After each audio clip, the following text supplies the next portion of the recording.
Welcome to Read Media Productions. Today, we delve into a fascinating audiobook, The Future of Man by Edward C. Randall, first published in 1908. This visionary work explores humanity's potential and our evolving understanding of consciousness. Join us as we journey through Randall's prescient ideas, offering a unique glimpse into early 20th century futurism. Let's uncover the insights that still resonate over a century later.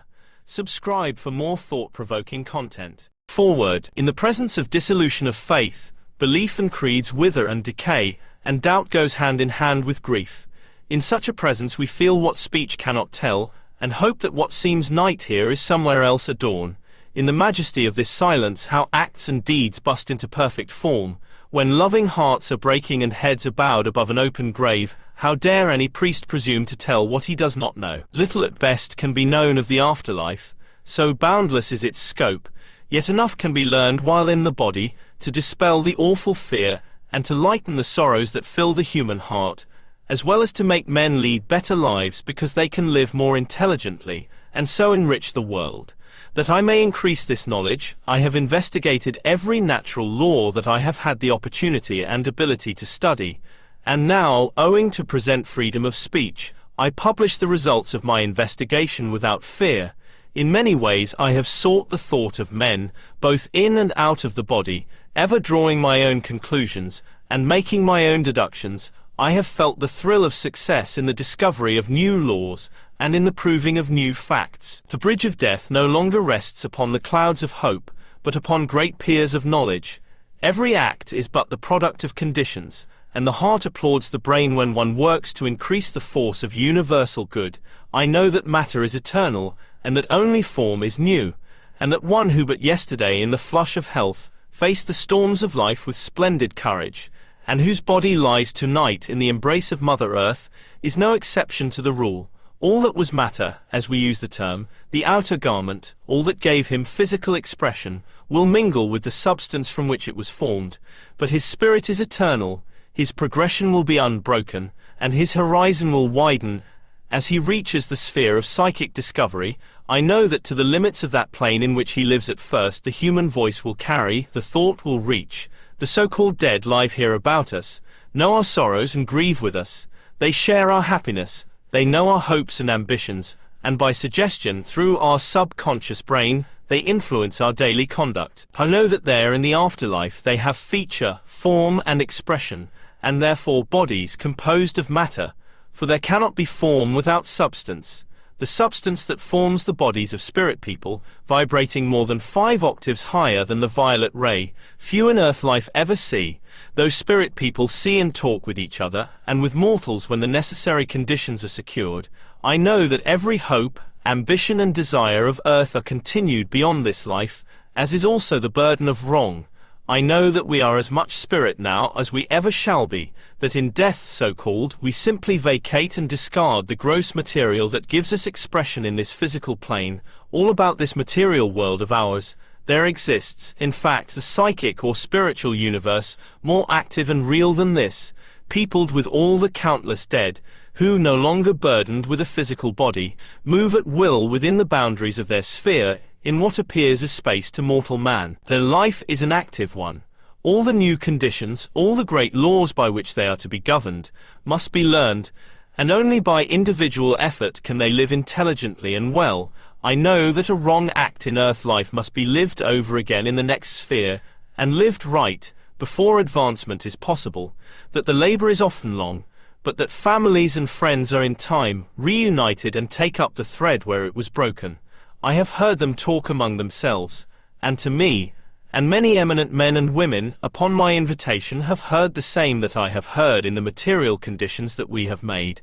I know something of the democracy of death, and that all mankind is beginning to hear and march to the silent music of reason. I know too that the highest duty of every one is to contribute what he can to the prosperity of the many, who though rich in worldly goods, are mentally poor in a land of opportunity, and that this individual life of ours, whether it has had birth within the palace or the hut, no matter how it turns and curves and falls among the hills as it courses from the mountain tops through valley lands, or lies at times in stagnant pools of ignorance and vice, festering in the sun, must someday reach the great ocean of eternal life from whence it came, clean and pure. I am told that, beyond the life men call material, is another so much more real, so much more vital and interesting, that when you enter into its fullest harmony, the little lives you led on earth will fade into the dim unreality of a dream-like past. We cannot in the nature of things know much of the everyday life of spirits,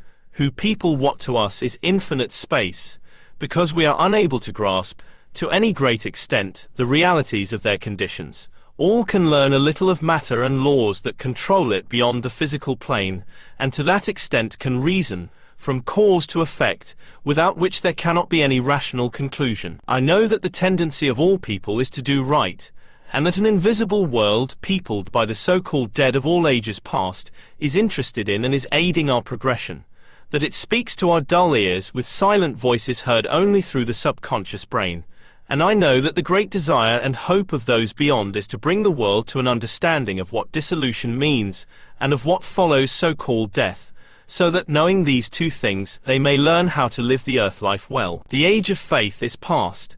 The teaching of the Church no longer satisfies the hunger of heart and brain. This is an age of fact. The present calls upon all men to think, not to believe. The torch of reason has been lighted, and its day is here. Some of the churches are now teaching mental therapeutics and utilizing psychic force to heal the sick, and in time, all must follow the example of the few. The education and development of this generation have made it possible for spirit intelligence to direct in some measure the thought and conduct of mankind, and so I thoroughly believe the churches that shall teach the truth are already built. For many years I have been associated with two distinguished gentlemen, and, with the aid of a psychic, talked voice to voice with spirit people. Possessing no unusual ability or powers, we have been obliged to develop one who possesses psychic force. Having observed the conditions required by spirit people, we have found another and a busy active world here and about us, in which people live and move in such intense vibration that they are not visible to the physical eye. They inhabit what we know as space, and have, under certain conditions, power to speak to mortal man. Many of the so-called dead have honored us with their friendship, and have given us much instruction. When I have used their own words, the fact is indicated by quotation marks. I have written these pages with the hope that some heart, heavy with sorrow, may come to comprehend the truth about dissolution, and to know that those called dead are alive, and that all is well with them.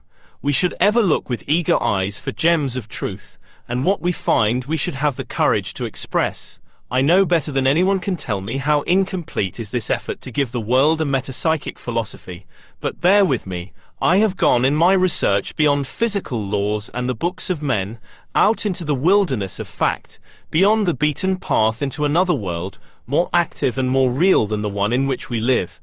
And what I have written, incomplete though it may be, are facts, and they are true. Without arrogance, prejudice, or preconceived and fixed notions, I have sat at the feet of learning, and with eager and receptive brain, have listened to the teachings of splendid minds beyond the physical sphere, and have weighed carefully each word in the light of reason and of experience. I know there is no death, there are no dead, that this life is but the creative plane, a preparatory stage of development for the reality that comes with dissolution, which is merely an increasing of our vibratory action.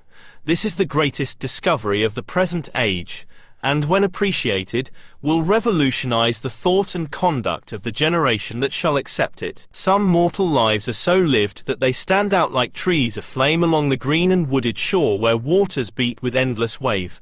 Others, like undergrowth within the endless forest, remain unknown, but each must, according to the immutable laws of progression, at some time, obtain perfect development, which is the heritage of all. This is the law of life. I know that in the kingdom of the mind there can be no personal dictation, that there is no God but universal good, no Saviour but oneself, no Trinity but matter, force and mind. The twilight of fear has become to us, who know this phase of life, a sacred hour when, as the shadows fall and rest follows a day of labor, we call to those beyond, and hear voices of those so-called dead tell us of the future life of man. Dated Buffalo, NY, October 101 H. 1908. Edward C. Randall. In the beginning One of my co-workers in the life beyond said, "I find about you, Mr. Randall, a crowd of earnest spirit people who are bending all their thought upon this which you are about to undertake. They will help you, when writing, by their suggestions, and as the little book begins its journey to find the hearts of men, they will open many doors, and guide it to many darkened homes. The light illuminating every page will be the beacon for many in distress, and we in spirit do most sincerely thank you for your efforts to bring these great truths to all people. We see so many entering spirit life who have lived and died ignorant of this natural law, and we know so well the importance of knowing and living according to that law, that we rejoice over this book of knowledge, and we will speed it on its helpful journey with eagerness and with pleasure. Chapter 1: The Great Question. Since mankind came up out of savagery, the great problem has been and ever shall be, what is the ultimate end of man? What, if anything, waits on the other side of death's mysterious door? What happens when the hour strikes that closes man's career, when, leaving all the gathered wealth of lands and goods, he goes out into the dark alone? Is death the end, annihilation and repose, or does he wake in some other sphere or condition, retaining individuality and identity? Each must solve this great question, whether he like it or not. Dissolution and change have come to every form of life, and will come to all that live. With opportunity knocking at the door, mankind has but little more appreciation of it now than it had when phallic worship swayed the destinies of empires.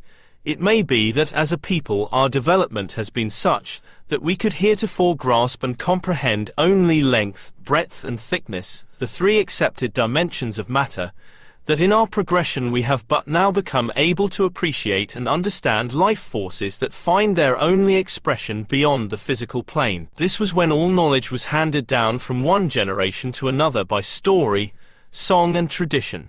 When the Persian civilization was growing old and ambition towered above the lofty walls of Babylon, when Egypt was building her temples on the banks of the Nile, when Greece was the center of art and culture, and Rome with its wealth and luxuries held sway over the civilized world, they did not dream of type and printing press or applied electricity, and the many inventions in connection therewith that were yet to come. Those people were not ready for such progression. The world cannot stand still. The great law of the universe is progress. 2 or 3 generations since, the idea that a cable would one day be laid under the sea, and that messages would be transmitted under the waters from continent to continent, was laughed at as a chimera. Only a little while ago, the world could not understand how words and sentences could be flashed across the trackless ocean from ship to ship, and from land to land, without wires, in space. And who shall now say that it is not possible to send thoughts, words, sentences, voices even and messages out into the ether of the spirit world, there to be heard, recorded and answered? Has man reached the end of his possibilities? Will all progression stop with Marconi's achievements? This is the age of man. We have passed the age of the gods. If our development is such that we can comprehend the life and the conditions following dissolution, it must be within our grasp as surely as progress has been possible at all times, and among all people since the world began. Great changes are at hand. There are today political, financial, and religious revolutions. Honest men are demanded for public office. The day of the corruptionist is passing. Captains of finance, who manipulate trust funds for personal gain in violation of law, fear imprisonment. Priests are realizing that they are no longer regarded as infallible. Congregations have ceased to accept their conclusions or interpretations of one great natural law. The pulpit is losing attraction, and church attendance is slowly but surely diminishing. People are doing their own thinking, and with thought comes doubt, the dawn of reason, the stepping stone to the temple of knowledge. Assuming, then, that we have come to that period when we can look upon all subjects and propositions impartially and intelligently, no longer bound by fear, past or present, and can open the book of life, we now appreciate that it is of the greatest importance to know what follows this life. We are swinging away from the old moorings. New views come with changing times and conditions. Knowledge is the torch that fires our enthusiasm and makes advancement possible. It is not the past but the future that commands our attention.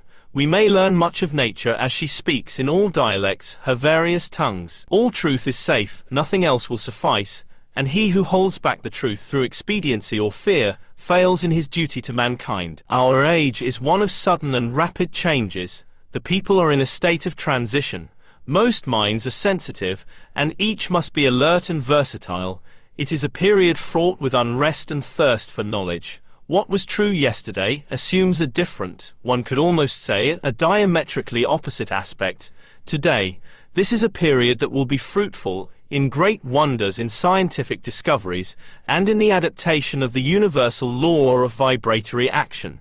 Much that is said now could not have been explained a year ago. Some have come to know what awaits over the Great Divide, have solved the great problem of dissolution, and with the confidence born of knowledge, based on facts proved and demonstrated, are ready to speak with authority. As one among the many, I again give the world the result of my continued research in the new science of metapsychics. The thought that there need be no more groping in the dark makes the pulse quicken. The realization that fear can now be eliminated from the human brain fills every heart with joy. The fact that we may come into touch with those in spheres beyond, and know that they live, and how and where they live, will lift the burden of sorrow from every heart that mourns its dead. The child learns readily for two reasons, viz. A. It has no preconceived notions or fixed ideas. B. It has nothing to unlearn. Its mind is free and receptive. We of older growth are but children in the wilderness of these new and subtle laws. Before we can grasp and comprehend this philosophy, we must free our minds and eliminate false conceptions and erroneous ideas. That this is a difficult task I well know, for minds filled with traditions and false conceptions of the afterlife simply cannot comprehend the truth when it is given to them. There can be no individual progression until one becomes free, mentally poised, open to reason, and willing to hear facts and to weigh them honestly. The blind are entitled to our sympathy. We look upon those who cannot grasp a truth, because it is not as they have been taught, with sorrow, but we grasp the open hands of the free, and walk with them in nature's highway and reason with them. Humanity is awakening. For 2,000 years it has listened to the song and drone of priest and preacher, and lulled into a sense of security, has lived indifferent to the end which each one fast approaches. The mind has at last become active, and now demands to know what fate awaits us beyond the grave. Man has learned something about himself and the universe, and this knowledge has made him free. He is no longer in spiritual bondage. This is an age of intellectual emancipation. Those who walk with open eyes will find the truth, for it lights the way across the continent of every human life. Chapter 2, The Mental Grasp. Many will read the facts that are stated in this work and utterly fail to comprehend them or to grasp the laws that make such conditions possible. This I know from my own experience, for it took many years of research, study, and deductive reasoning for me to comprehend in a limited way life in the physical apart from gross matter. The trouble was in the imperfect mental grasp. When Copernicus said that the earth moved around the sun, and not the sun around the earth, as had been held since the end of Egyptian astronomy, the voice of all Europe was raised in protest against such a proposition. People could not comprehend such a fact, for it appeared to them that if the earth moved from one side of a vast orbit to the other, the stars would be displaced. Tycho Brahe, the great mathematician, gave up the Copernican theory because he said, if true, his brain could not comprehend the magnitude of the universe. Bruno was put to death for defending the proposition, and it took a century for this truth to be realized, so contrary was it to the former teaching and belief. After Cassini upset the observations of Hooke and Flamsteed, Molyneux, an amateur, constructed the zenith sector and measured the distances of stars. But many years elapsed before this fact was accepted, for the human brain could not realize such tremendous distances, and Romer, when he measured the speed of light, met the same reception, and died before his discovery was accepted. The age could not grasp the stupendous conception.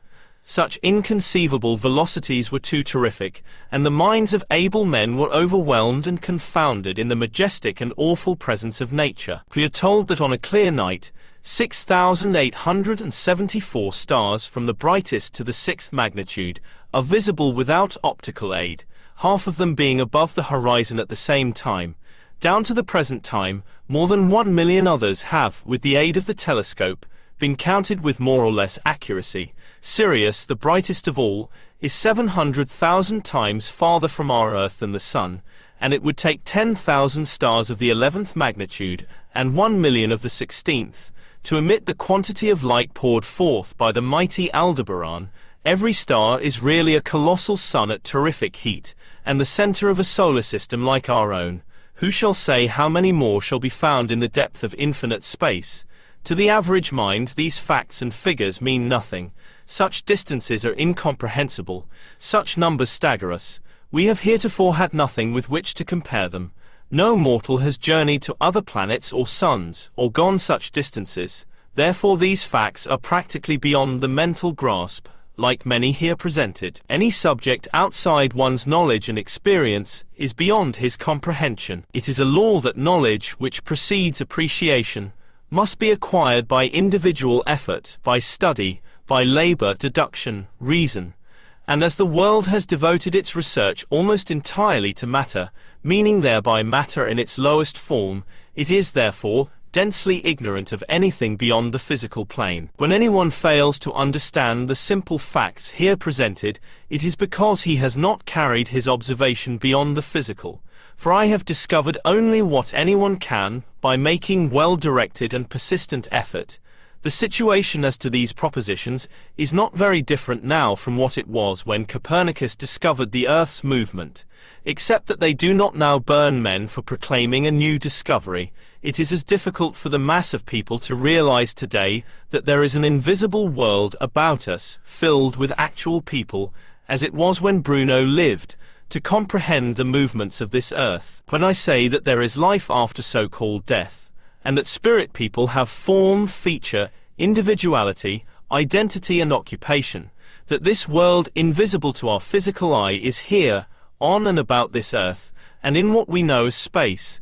When I say that those thought to be dead walk our streets, enter our homes, and are with us much as before, the great majority can no more comprehend such a condition of things than they can the number of stars in the sky or the distance of Sirius, the brightest of our constellations, or what the parallax of Canopus is. I know of the afterlife by reason of having talked with thousands of persons now there, who have proved identity in a most emphatic manner, but, after many years of conversation with spirit people, I frankly admit that I can comprehend only in a limited way their life and environment, so different is it from the physical. If I do fail to comprehend their daily life fully, what will one do who has never devoted an hour to the study of matter and life forces in their higher vibratory conditions? We should not expect to understand and appreciate individual progression beyond the physical, or where and how people live in the next sphere, from an abstract statement of the fact. To gain knowledge of this condition, we must approach this vast problem as we would any other great subject we desire to master. First, we must know something of the origin of physical life, how it is started, how it develops and grows, the object of material existence, how soul and body are nourished and held together, something of the theory of heart action, blood circulation, and the vibratory conditions of matter, what dissolution really means, what life force is and where it comes from, the effect of conduct here on conditions in the afterlife, and how to live so as to enrich ourselves when we cast aside that physical substance that gives us expression. These propositions, stupendous as they seem, are in fact only elementary, and their mastery is a condition precedent to appreciation of life and environment in spirit spheres. Knowledge on this subject, as in any other field of research, must be acquired by study. You would not expect to know the history of the Earth's evolution and movements without studying geology and gravity, or the difference in the flora without knowing something of botany, or the chemical constituents of matter without the study of chemistry. The same law applies to psychic force and to life beyond the earth plane, as on the earth plane. It is a great science, a wholly new philosophy. Few intelligent minds have ever entered this great field of knowledge. Little effort has been systematically expended on it, and the results are at best only commensurate with the effort. No one man or class of men can bring these laws comprehensively to the human mind. All who study the subject can help, but the knowledge and appreciation that will reach the inner chamber of thought must be acquired by individual effort, born of the desire to know.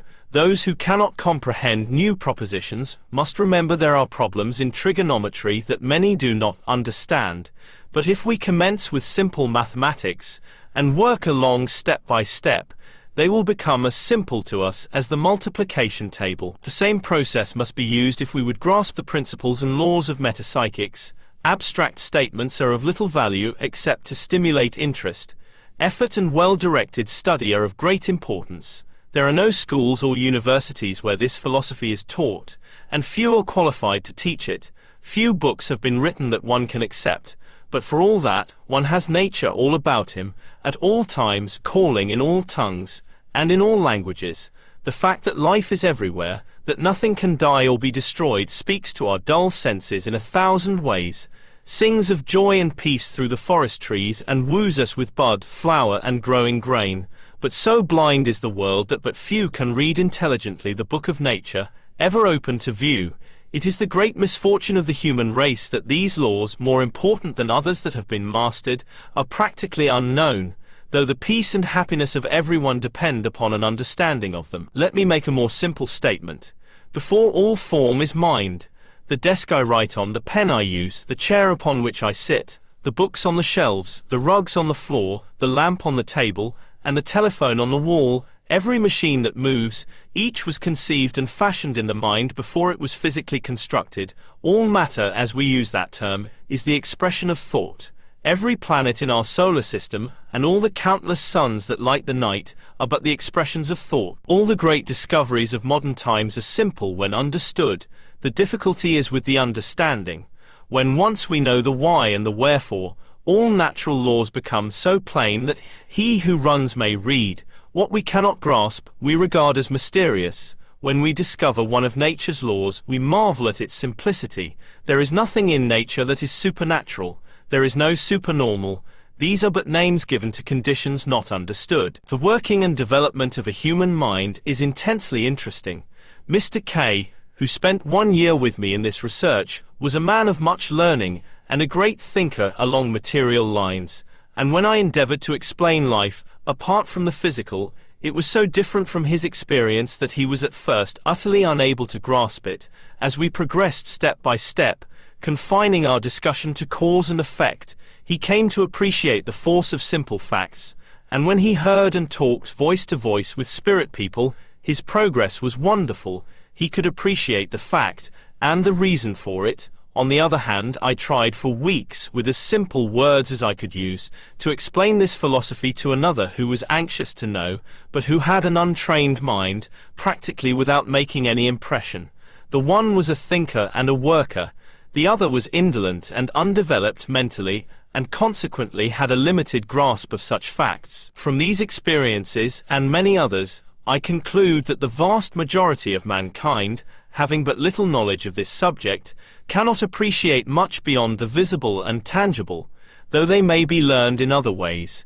Individual life, beyond the physical and similar to it, will be hard for many to grasp, because they have not investigated the elementary laws that form the groundwork of metapsychics. If I can arouse human beings from their indifference to this great question, more vital to them than money, and get them interested in this new philosophy, they will find the truth in their own way. For 1,000 years the individual has lived in fear, bound by creeds and dogmas, and has been told what he should and should not do, how he must think, what he must think, a slave to superstition and prejudice.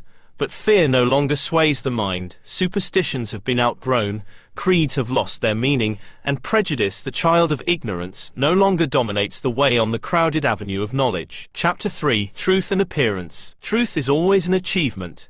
It becomes such by reversing appearances, turning rest into motion, solids into fluids, centers into orbits, and by breaking up enclosing firmaments into infinite space. The sun, the moon, the stars seem to revolve, but they do not. We feel that the earth is motionless. That idea is erroneous too. We see the sun rise above the horizon. It is beneath us. We touch what we think is a solid body. There is no such thing. We think we hear harmonious sounds, but the air has only brought us silent undulations. We admire the effects of light, and the colors that bring vividly before our eyes the splendid scenes of nature, but in fact there is no light, there are no colors. It is the movement of colorless ether striking on our optic nerve which gives us the impression of light and color. We speak of heat and cold. There is neither heat nor cold in the universe, only motion. Once it was said, "This is as it appears." Now we say the reality is not according to first appearance, but usually the reverse. Knowledge has reversed these beliefs, and the contrary is now proved to be the fact. The energy of an active agent seems to end with disorganization, but it really passes into another form. The appearance of nature is almost always elusive, and our first interpretation of natural conditions is usually the reverse of the reality. Of course, this must be so. It is the wisdom of creation, and the secret of the world. Else knowledge would be immediate, and without process. Nature has put reality at a distance, and a natural law compels each to travel that distance, and by labor and study, to distinguish reality from appearance. Dissolution is no exception to the universal law. It is not as it appears but the contrary. Death is only another birth into a more active condition.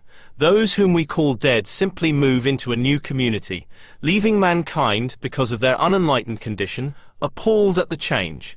There is nothing in the great scheme of nature that, when understood, is not simple, harmonious and beautiful. Many look at dissolution with horror because they do not understand what it is, and to what it leads. Fear is the lowest of human emotions, and the child of ignorance. When we all come to such a stage of mental progress that we can understand, we shall appreciate the wisdom and necessity of dissolution. Were it not for death, as we call it, this world would be crowded to starvation. Were it not for pain, we should not be warned against danger, nor should we know how to avert it. Sickness is a necessity, and all punishment that results from violation of nature's laws is disciplinary. Dissolution only shifts the scenes, and transfers the individual from a material to a spiritual stage of action, without taking from or adding to his moral or intellectual capacity. In the next sphere of action, he no longer sees with half a vision, but is brought face to face with himself, which gives a higher, broader and more comprehensive view and understanding of the economy of existence, which is evolution, a law as unalterable and indestructible as the mind itself. If a man never becomes more than he is now, the whole process of evolution, by which he has come to be what he is, turns on itself. The benevolent purpose, seen at every stage as it yields to the next, stops its progression, dies out and goes no further. The little bubble of existence that has grown and distended till it reflects reality in all its glorious tints, bursts in a moment into nothingness. Life has been given to us forever. It is the only one of all the gifts that nature will never take from us. This body of ours may decay on some desert or plain, it may mold and go back to dust from which it came, but the life will never be extinguished. The breath is not the life of man. It only keeps in motion the wonderful mechanism that holds spirit in the physical plane. The soul, the spirit, the self never dies. Life beyond the grave is the promise that hope has ever whispered to all who have lived, but it has taken more ages than those of which we have a record for evolution to develop the mental faculties, so that they can grasp these more advanced conditions where evidence is obtainable, and to demonstrate the fact. Time was when every cradle asked us whence, and every coffin asked whither, and this generation, for the first time in history, answers these questions intelligently. Unfortunately, the average individual has formed erroneous conceptions concerning the afterlife, and these must be corrected before he can appreciate the sublime standard of natural law, and stand erect beside the column of knowledge, from which flares the inextinguishable torch of reason. The sovereignty of the individual must be gained by effort in the manner nature has decreed. The mind is so constructed that truth and error cannot occupy the same place at the same time, and when one attempts to understand a new condition, the one must be ejected before the other can enter. It has ever required greater effort to get rid of the false than to acquire the true. The weak must be taught. The strongest at some time must bend and obey. Should anyone who reads this new philosophy fail to grasp these laws, let him ask himself the reason, and see whether there are not two causes. A. Preconceived notions based on what one has been told, of which there is no proof, and B. Unfamiliarity with the conditions and laws in force beyond the physical. No man, however well he may have mastered the laws of the material universe, should consider himself qualified to pass judgment on the conditions following dissolution, until he knows something of matter in its higher vibratory conditions. For in this domain only is intense life found. These laws, like those pertaining wholly to gross matter, cannot be comprehended until the mind is free and open to conviction, and has evidence from which deductions may be drawn. The eternal dome of thought is high and broad, and each should do what he can to change the night of intellectual darkness into perfect day. Every man who discovers a fact adds something to the knowledge of the world. Why, I asked a spirit, is knowledge not immediate and without process? Because, was the reply, knowledge is worth more when it is gained by self-effort. To every mortal who thinks rightly, nature's laws become natural laws. It is only the ignorant who are blind to all that is going on around them. Each change in spirit existence is partly hidden from the plane below, because the conditions of each change make it best for the soul to fit itself for the next, without absolute knowledge of the next step. All that is necessary is given to the soul when it is ready. As you, in earth life, reach out for knowledge, much can be given to aid you to govern your earth lives rightly, but not so much as to make you impractical in your daily work. Life in each sphere must be lived according to the laws of vibration that govern that sphere. When the right moment comes for the unfolding, the light breaks into the dark recesses of the mind, and the sudden radiance is dazzling. I keep telling you to live rightly, and to teach others to live. That is what earth people must learn, but they are doing it very slowly. I tell you that the majority of souls on earth are sometimes centuries coming out of the deep shade of ignorance and sin. Learn to think good, pure, charitable thoughts. You cannot know the reward the future will bring. Chapter 4 Progress. To the average mind that has given no thought to the problem of life after this existence, and to its great possibilities, the suggestion that those out of the body can communicate with us at all is startling. The fact that any conditions have been made where they can speak in their own voice, so as to be heard distinctly in our atmosphere, is beyond their comprehension. That spirit people control the physical brain and hand to write is beyond all understanding. The fact that millions of human beings have not heard or spoken to spirit people, or seen them use the hand of a sensitive to write, does not even tend to prove that I have not had such experiences, or that these are not facts. Knowledge is positive, ignorance is negative. I have seen the one and have heard the other again and again, and I know both to be facts. I have had taken down in writing many discussions and lectures on problems that are of vital interest. Let me give the words of a spirit on the subject of progress. In the great theatre of the universe, all is harmony that pertains to the management of the play. The one touch of discord exists with players only. Gradually, but steadily, the players acquire a perfect knowledge of their various parts, and as they learn to conduct themselves so as to allow the play to go on smoothly, the entertainment becomes more agreeable. But much rehearsing is required before a satisfactory exhibition can be given. That all who wish may enjoy that to which they are entitled is nature's full intent, and gradually mortals are coming to realize that such is the case. An appreciation of universal good, for the benefit of mankind at large, can come only when the single and separate individual can clearly understand that he is entitled to those gifts of nature which his senses tell him may be had for the demanding. Until recently it was an almost universal belief that there were special privileges for a certain number of the supposed elect of God. But when a few who were barred out of those privileges fearlessly raised their eyes and studied nature as it is presented on the stage of the universe, and learned that the only true supremacy and greatness lies in the difference of intelligence, and not in any distinction that can be marked by heredity, there came an awakening, and since that day, the scenes on the stage of your world have changed rapidly, and each succeeding one has shown an improvement over its predecessor. And when this appreciation of the only true mark of greatness among mortals has been realized, then and then only will the chord of harmony be struck, and the play shall be so thrilling that the doors shall be open to the universe at large, and all the different constellations will ring with applause as they see one more evidence of the splendid work of the master mind. Knowledge is the key that shall open the door for this great production. Knowledge is the magic key to progress. With knowledge comes confidence. With confidence conies a strengthened desire for more knowledge. When the creeping babe first pulls its body to an erect position by its hands and arms, and finds that it can stand erect on its little feet, confidence in the power of its being is established, and the first forward movement of its feet gives it further knowledge of its power, and as step by step its feet carry forward its little body, knowledge of its power begets confidence, and confidence begets the possibility of acquiring further knowledge, and until something occurs to weaken that condition, the forward and onward movement to acquire more knowledge is continued. As it is with the creeping toddling child, so it is with the adult. Until something occurs to stop that onward movement of gathering knowledge, progress is constant.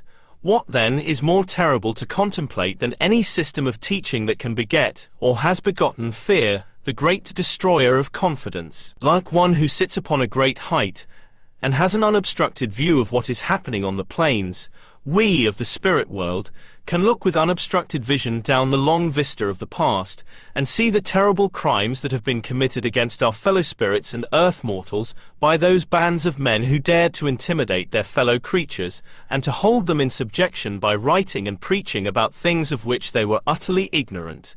Some were mere fanatics, but in the main they were mean, low and unscrupulous men whose only thoughts were of personal gain and personal advantage. Awful will be the punishment of such men. Some are now undergoing their punishment in the spirit world, and others are clinging tightly to those whom they have deceived, and by suggestion are still doing their harmful work. When the intellect ceases to be enslaved, then is the body free. When knowledge holds full sway, then the intellect is free. Knowledge gives one the power of self-control, and when one has learned self-control, knowledge increases rapidly, and as one acquires knowledge he gains self-control in like degree. Let fear and superstition and dread of the future be banished from the minds of men, so that they may see clearly and understand nature perfectly. Then will knowledge come to them, imparted by those who have journeyed into the next stage of progress, the spiritual or stage of acute intelligence. Chapter 5. How do I know? How do I know that individuality, personality, identity and life itself continue beyond the grave, and that the psychic world is about this world in what we know as space? If it is a fact, what method have I used to demonstrate it? Whether man lives after death is to science of more importance than how and where he lives. If the facts are finally accepted as I shall state them, then what fools we poor mortals be, not to understand such a simple proposition. Let me ask these questions. A. Do you know whether death is or is not the end? B. Have you ever made any personal effort to find out? And C. Do 17 years of careful, earnest, intelligent work qualify one to speak? I have only reached the noon of life, but many years ago, not content that others should do my thinking, and unwilling to accept hearsay evidence, tradition and blind belief, I determined to discover the facts about the future life, if they were obtainable, and from those facts draw my own conclusions. The progress of the world has been so great, that even the masses are coming to demand facts, and facts that appeal to reason. Less will not do. Have the great truths of nature been placed in the keeping of any class or set of men who alone are competent to explain, or is the task left to any who seek truth in any guise? I long ago determined, having no preconceived notions, faiths, or prejudices, and having at least nothing to unlearn, to devote such time to study and research on this subject as was possible. Furthermore, let me say that over 20 years in the active practice of law, largely in the trial of cases, coming in contact with many great minds, has qualified me to do certain things, i.e., to estimate the weight and value of evidence fairly, to detect fraud in any guise, to know when a fact is proved. In conducting my experiments, I have always insisted that they should be done in my own home under such conditions only as I should provide. I use a room 10 by 14 feet, with windows opening to the west, so that the evening sun will enter it daily, with shutters to break the rays of light and make it dark when experimenting and working with psychic forces. Why work in the dark, do you ask? Because spirit people, when they speak, must take on gross matter, must clothe their organs of respiration, or the voice would not vibrate in the material atmosphere. Light is motion, and so sensitive are they to light waves that break down the material atoms with which they clothe themselves, that absolute darkness is a condition precedent, at least in my work, for them to speak. The room is remote from, and has no connection with any others, is so ventilated that the atmosphere is always pure. Its only furnishings are carpet, chairs, and a small table. Its decorations are red, the warmest of colors. And here, with the aid of a psychic, I have year after year talked with those called dead, possessing no psychic powers myself, and such force being necessary to spirit speech. 17 years ago I obtained the assistance of Mrs. Emily S. French, the finest psychic in the world today, and she has been a co-worker with me ever since. This splendid woman of culture and refinement, now 76 years of age, has, without compensation, devoted the evening of her life to aid me in solving the great problem of dissolution. She contributes to the experiments such psychic force as is required, while I give the physical force that makes speech possible. Space will not allow me to go into the process used by spirit people in taking on the material so that they can speak in our atmosphere. It is sufficient that they do. Remember, they have bodies of the same size, shape, and contour as before, and if clothed with gross matter, they can formulate and utter words just as well as when in this life. The question now is, do they speak, not how do they speak. Mrs. French and I simply go into this room, already described, and sit in darkness, with the small table only between us. The occasion is not solemn, nor are the surroundings gruesome. Rather it is a schoolroom, and the lecture hour devoted to the unfolding of nature's simple laws. Since I possess no psychic sight or hearing, what I hear must be material. Any can hear as I do. If, in this dark room, I see or feel anything, it is because the spirits have so reduced their vibration, so retarded for the time their atomic and molecular action, that they are in fact physical. One morning, when Mrs. French and I were in this room talking to a physician who lived in the time of Alexander Hamilton, and was one of his friends, a member of my family raised a window shade in the attic, allowing sunlight to flash over the room. The rays were reflected through the ventilator in the ceiling, partially lighting the room directly over where a spirit being stood talking. I saw his form perfectly, and without a break in his discourse, he stepped to one side toward the corner where it was darker, continuing his discussion, simply saying as the place where he stood became partially lighted, "We have promised the time should come when you should see us, but we scarcely expected it would be this morning." He stood there in full materialized form, else how could I have seen him? He was a spirit, for Mrs. French and I were in the room alone, and no other man could have come in without opening the door and letting in the full light of day. I not only saw him, but I heard his spirit voice, as I have heard it many times since. This is a fact. I saw, I heard, I know. Physical demonstrations have never interested me. I have always wanted knowledge, and moving matter without application of physical force, granting it to be possible, has never appealed to me. I have had but few physical demonstrations. When Mrs. French and I were in this room some years ago conversing with those in the plains beyond, I was told by one of my co-workers in spirit that they wanted to give me a test of their reality and power. Remember, Mrs. French and I were alone. The shutters were closed and the room was darkened, but outside the sun was shining. A spirit whose voice I recognized said, "When I say now, let Mrs. French stand, reach both her hands across the table, and you take hold of them firmly, regardless of what happens." The voice soon said, "Now."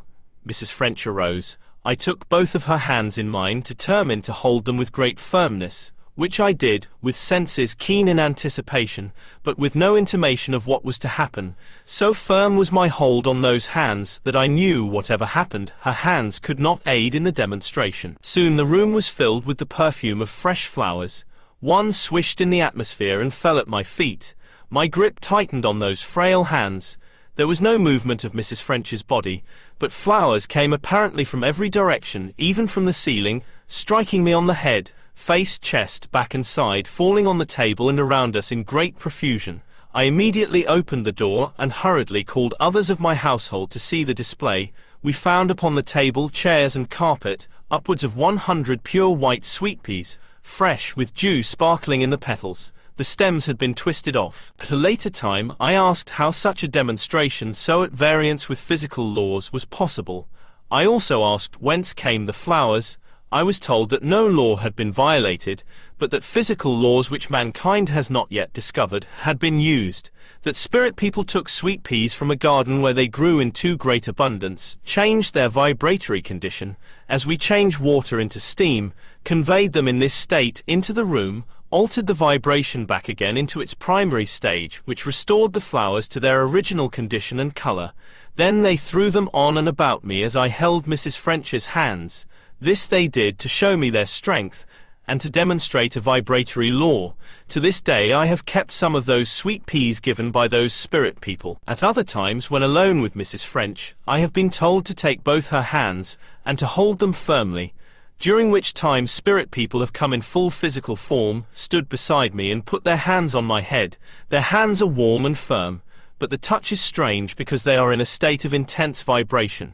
They do not tremble or shake, but they seem to pulsate with a rapidity that I have not words to describe. I can sit in this room with no one present but Mrs. French, one hand upon the table, her mouth on the back of that hand, my other hand on top of her head, holding it firmly, so as to prevent the possibility of her speaking or moving her lips, and hear the spirit people telling of life, as they find it in the land of silence, as it is called. At the demand of science, at one time, I permitted Mrs. French to go under test conditions. They wanted to apply what is known as the water test, that is, filling Mrs. French's mouth with water, to see if spirit people could speak while she so held the liquid. At my request, she consented. A man of science was chosen to make the experiment. He came, and I gave him the key to the room in the afternoon, so that he might prepare his own conditions. In the evening, this learned professor, Mrs. French, and I, without lighting the room, and without any knowledge on our part of what condition it was in, entered. Mrs. French was given a certain quantity of liquid which this man put into her mouth. I could hear her breathe with difficulty.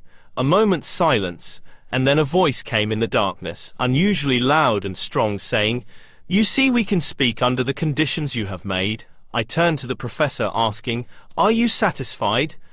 And he said, "I am." Then I said, "Remove the liquid, please measure it, and see if the amount expectorated is equal to the amount put in, and of the same color." I did not know the color or the amount. Upon examination, both were found intact. The test was evidential. This man declined to publish this fact, saying it was in advance of the times.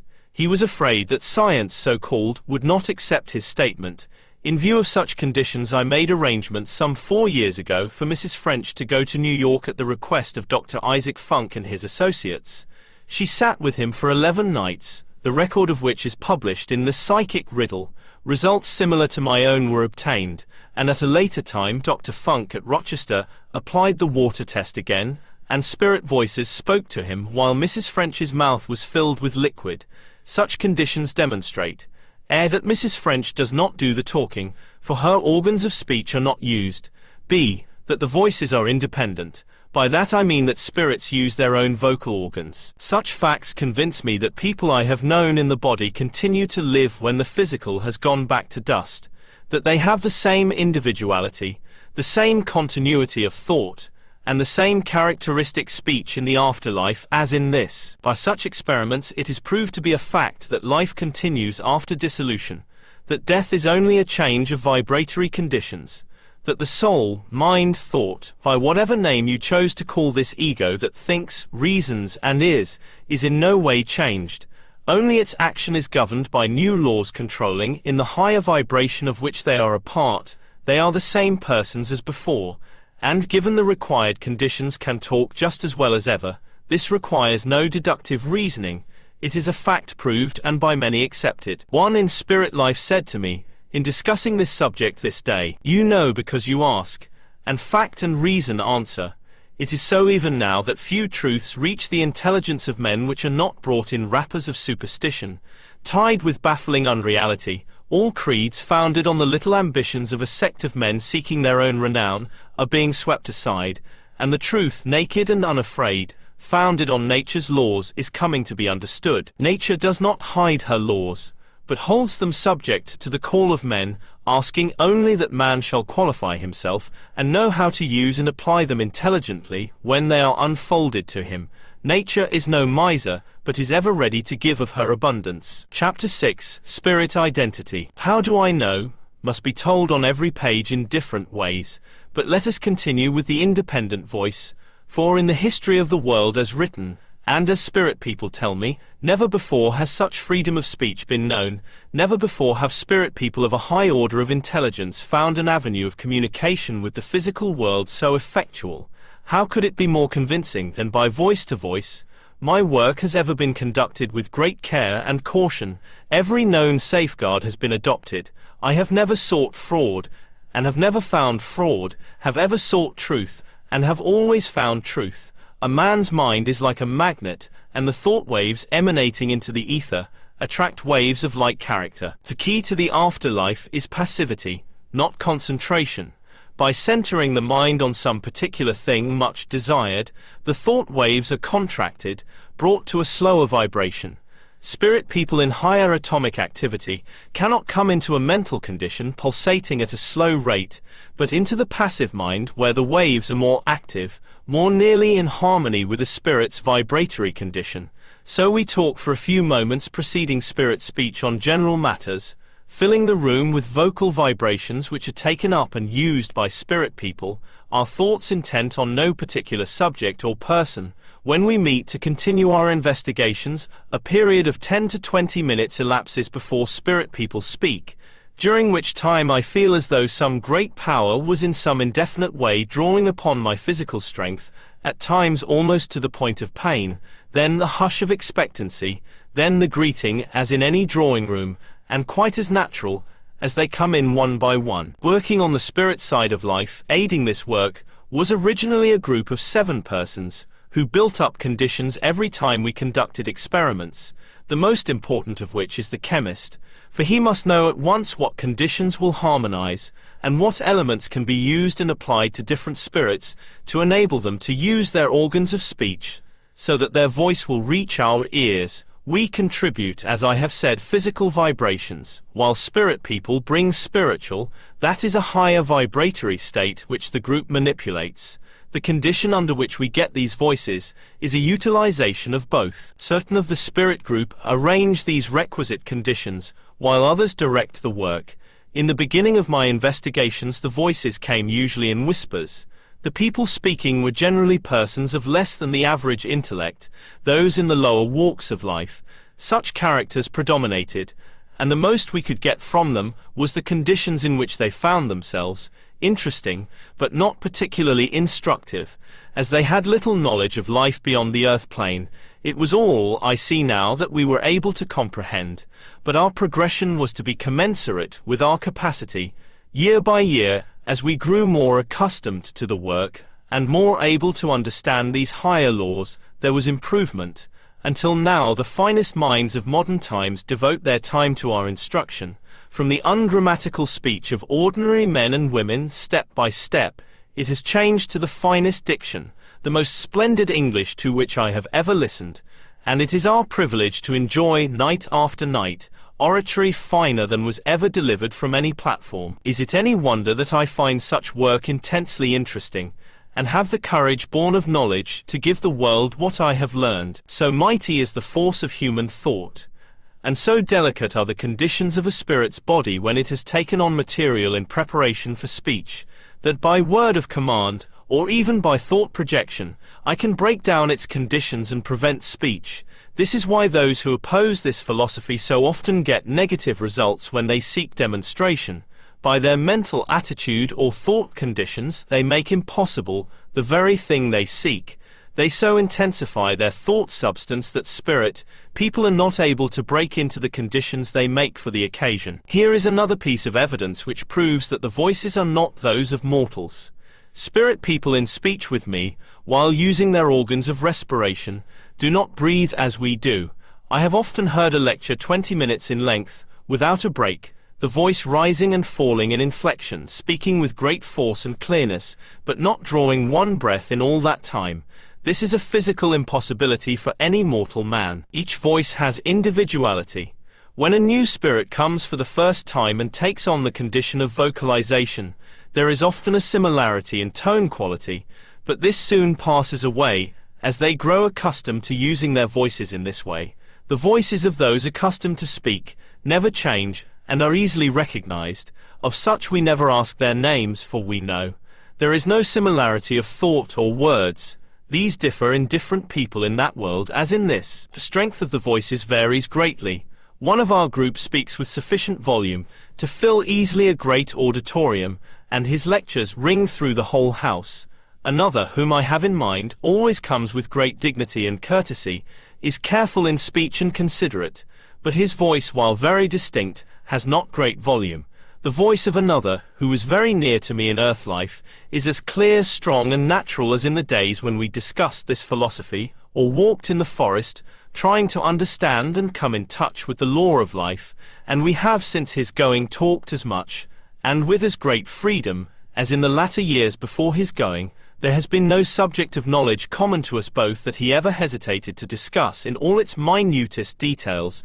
This friendship of many years is continued without a break, and I enjoy his presence and our talks as I never did before. One night, a voice of great volume and strength came out of the darkness, clothing thoughts with such speech as only one man has ever used, telling of life as he, who was one of the world's great agnostics, found it after dissolution, of his life work and duties there, and something of the environment of a spirit and the possibilities of progression, closing by saying, "I am Mr. G, as we will call him." I said to Mr. G, "It is one of the rules long in practice in our work, that when one comes as you have, teaching philosophy, identity shall be proved. Can you do this?" he said. "I think that can be done without difficulty," I replied. "Did you ever meet me?" he said. "Yes." "Where?" I asked. "At the Niagara Hotel in your city." "When was that?" he said. "I don't recall the year, but it was when I gave a lecture on progress at the request of the Beale Estate Men's Association." "What was the date of that lecture?" he replied. "I don't now recall, but it was in the early 90s. "Where was the meeting?" "At Music Hall, as I now recall." "Do you remember who sat in the box at your left that evening?" "My recollection is," he replied, "that my wife and daughter did, with others." This was proof. It was all true. This is one of the ways adopted to prove identity, and this man stood the test to my entire satisfaction. Another instance. In my early work, in fact, one of the first times I attempted to have speech with spirit, Mr. K, we will call him, was with me. He was one of those men who are always looking for tests. It was his ruling passion.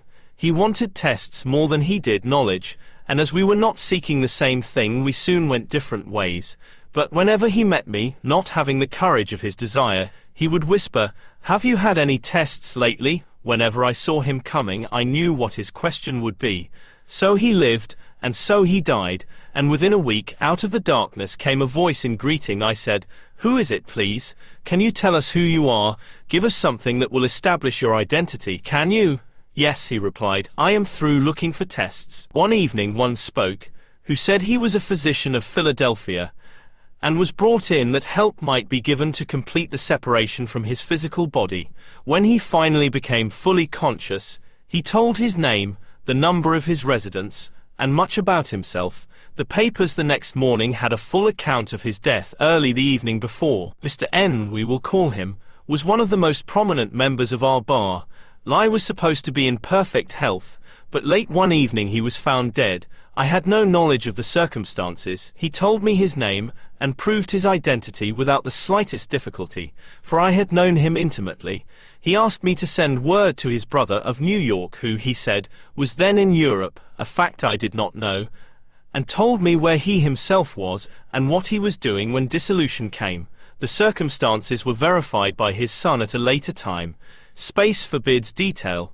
I have mentioned only a few out of thousands of similar cases. In the beginning, much time was wasted to prove the identity of strange spirits who were allowed to talk, to find if what they said concerning themselves was true.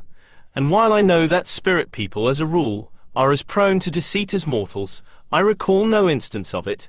At one time, few men of my acquaintance passed on who did not come and speak with me, but now the strength is so limited, owing to the great age of our psychic, that personal interviews are not frequent, the time being used in giving information concerning this great problem and teaching this new philosophy, that the greatest good may come to the greatest number. Hundreds, yea thousands have come and talked to me, and to many whom I have invited to participate in the work, thousands of different voices with different tones, different thoughts, different personalities, no two alike, and at times in different languages. Spirit identity is a subject I have always considered important for many reasons. A. It may be said if a spirit can prove identity, that it is evidence that life continues. B. By knowing who he is, his education, experience and opportunity for observation, one can tell what weight to give his teachings, for as I have pointed out elsewhere, spirit people differ concerning many great questions just as people do in this life, and we must ever exercise our reason and draw our own conclusions. That is the way character is developed. Every statement made and every alleged fact that comes to us from either world must be tested in the crucible of reason and must appeal to our common sense before it can be accepted, and unless it comes from the retort pure, we discard it. No spirit ever feels at liberty to come into our sessions without the invitation of the spirit group or of myself, any more than a stranger would come into my house for social purposes without an invitation. The same laws of privilege and hospitality which operate in the earth life prevail in the spirit world. There is opposition to this work in spirit spheres just as in this. The Catholic Church exists as an institution in the afterlife, and is just as jealous of its domination as it is here. In our earliest work, these opponents often tried to prevent speech by interrupting and disorganizing the conditions we sought to maintain, fearing that the truth might cause loss of temporal as well as spiritual power, and great efforts were made by the spirit group, comprising our co-workers, to control and maintain the conditions, and to keep them out. I recall one evening when my stenographer was taking a lecture in shorthand, that a Catholic spirit gained admittance, and such was his material strength that he suddenly wrenched the stenographic book from the hands of the stenographer and threw it with great violence against the wall of the room.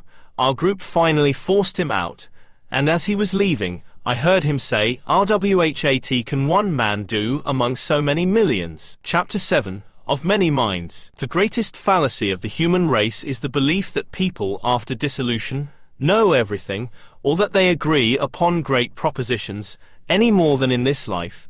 There is absolutely nothing in metaphysics to warrant such a foolish assumption. Nothing in the world is acquired without effort, and there is no evidence that the scheme of nature is changed by what is known as death. Those who hold that through the change from the physical to the spiritual men become gods, know very little about evolution, and wrongly assume that there is one law for the physical and another for spirit life.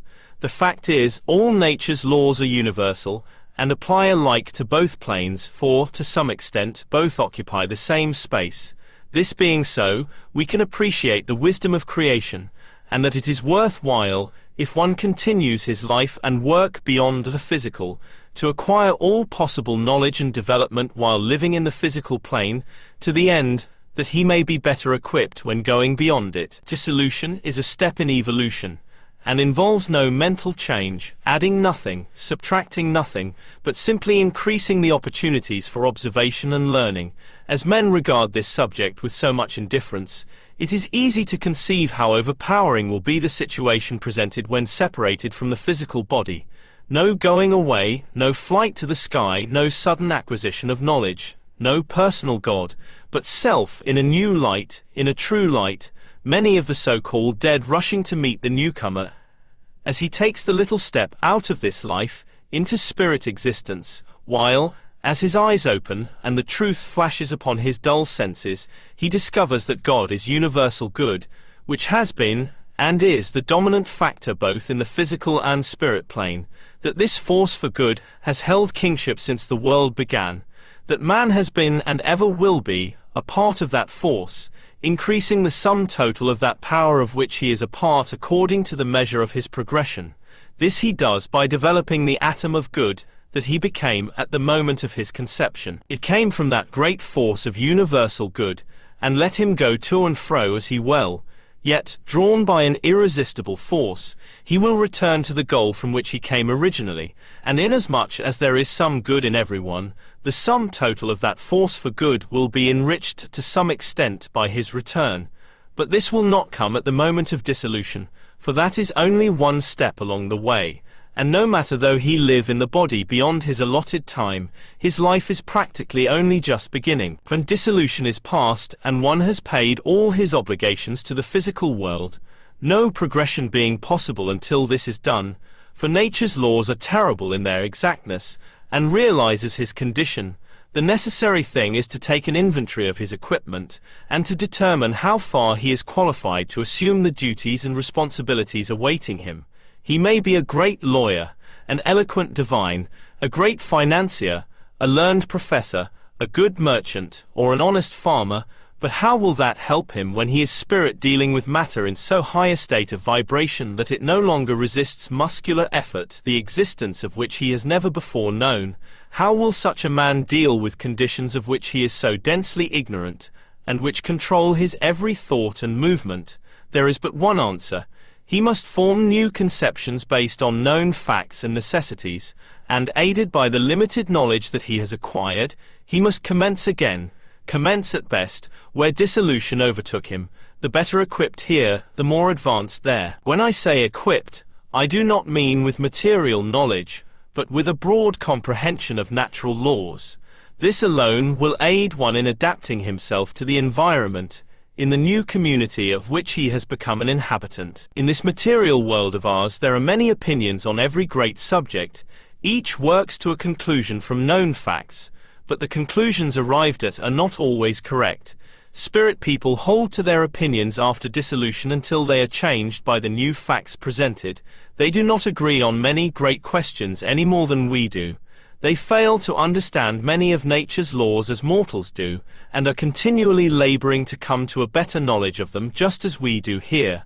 And there, as here, are many minds, but as to what immediately follows dissolution all agree. The fact that spirit people, though advanced and learned in many ways, greatly differ on many subjects, was impressed on my mind by one in the afterlife while discussing the subject of sound, when he said, "One of the facts that has been repeatedly proved by experiment is that the stress condition, which I have heretofore referred to, is an existing condition, that when a blow is struck upon various kinds of substance, a very widely differing sound is produced, and that the distinctive notes are of course the resulting vibration of the particular mass struck. It is not, to me, a satisfactory explanation that the sound that reaches our ear is only the result of the elasticity of the particles of the mass, acting strictly among themselves, the vibration of the mass itself, and also the vibration of the particles of the mass.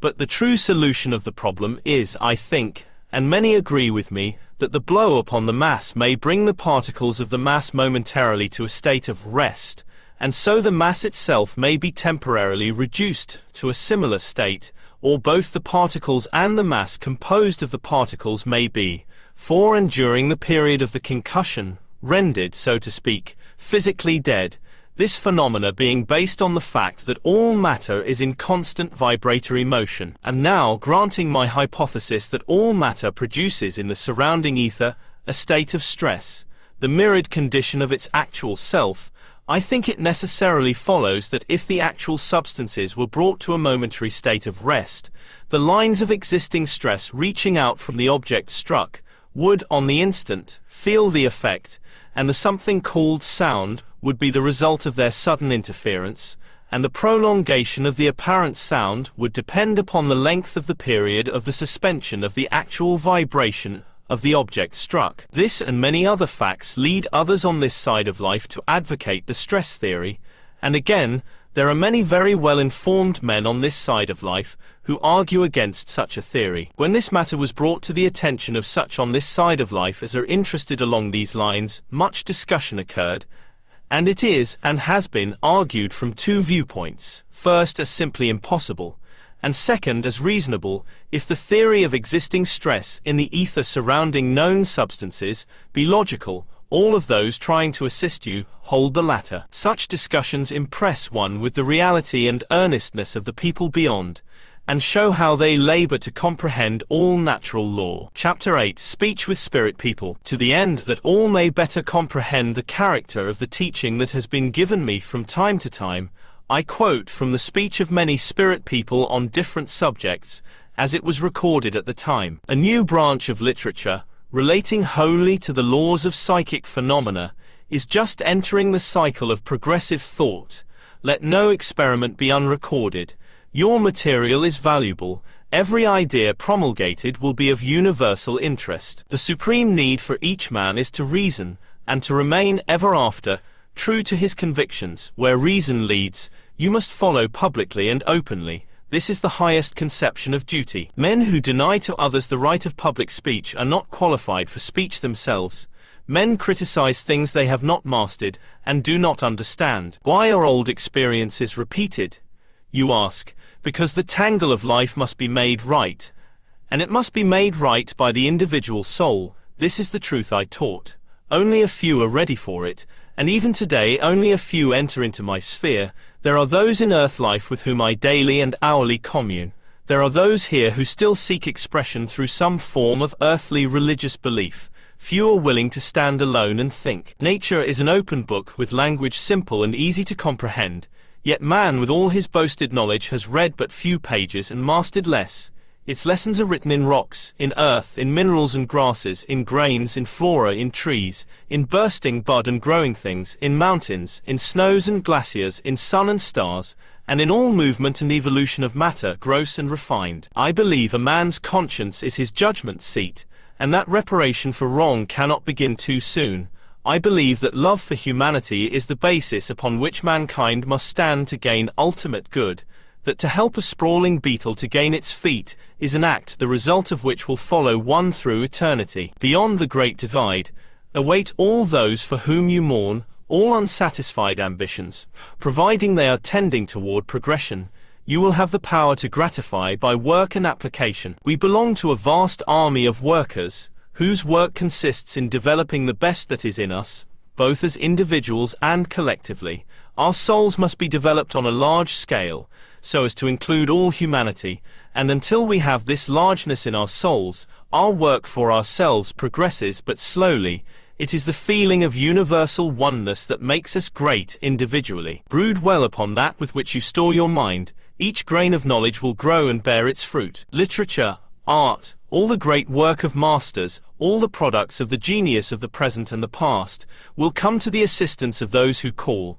We are here to aid, to comfort, to uplift and to support all who ask for help. Only a few here have a faint glimpse of a life beyond the satisfaction of earth desires.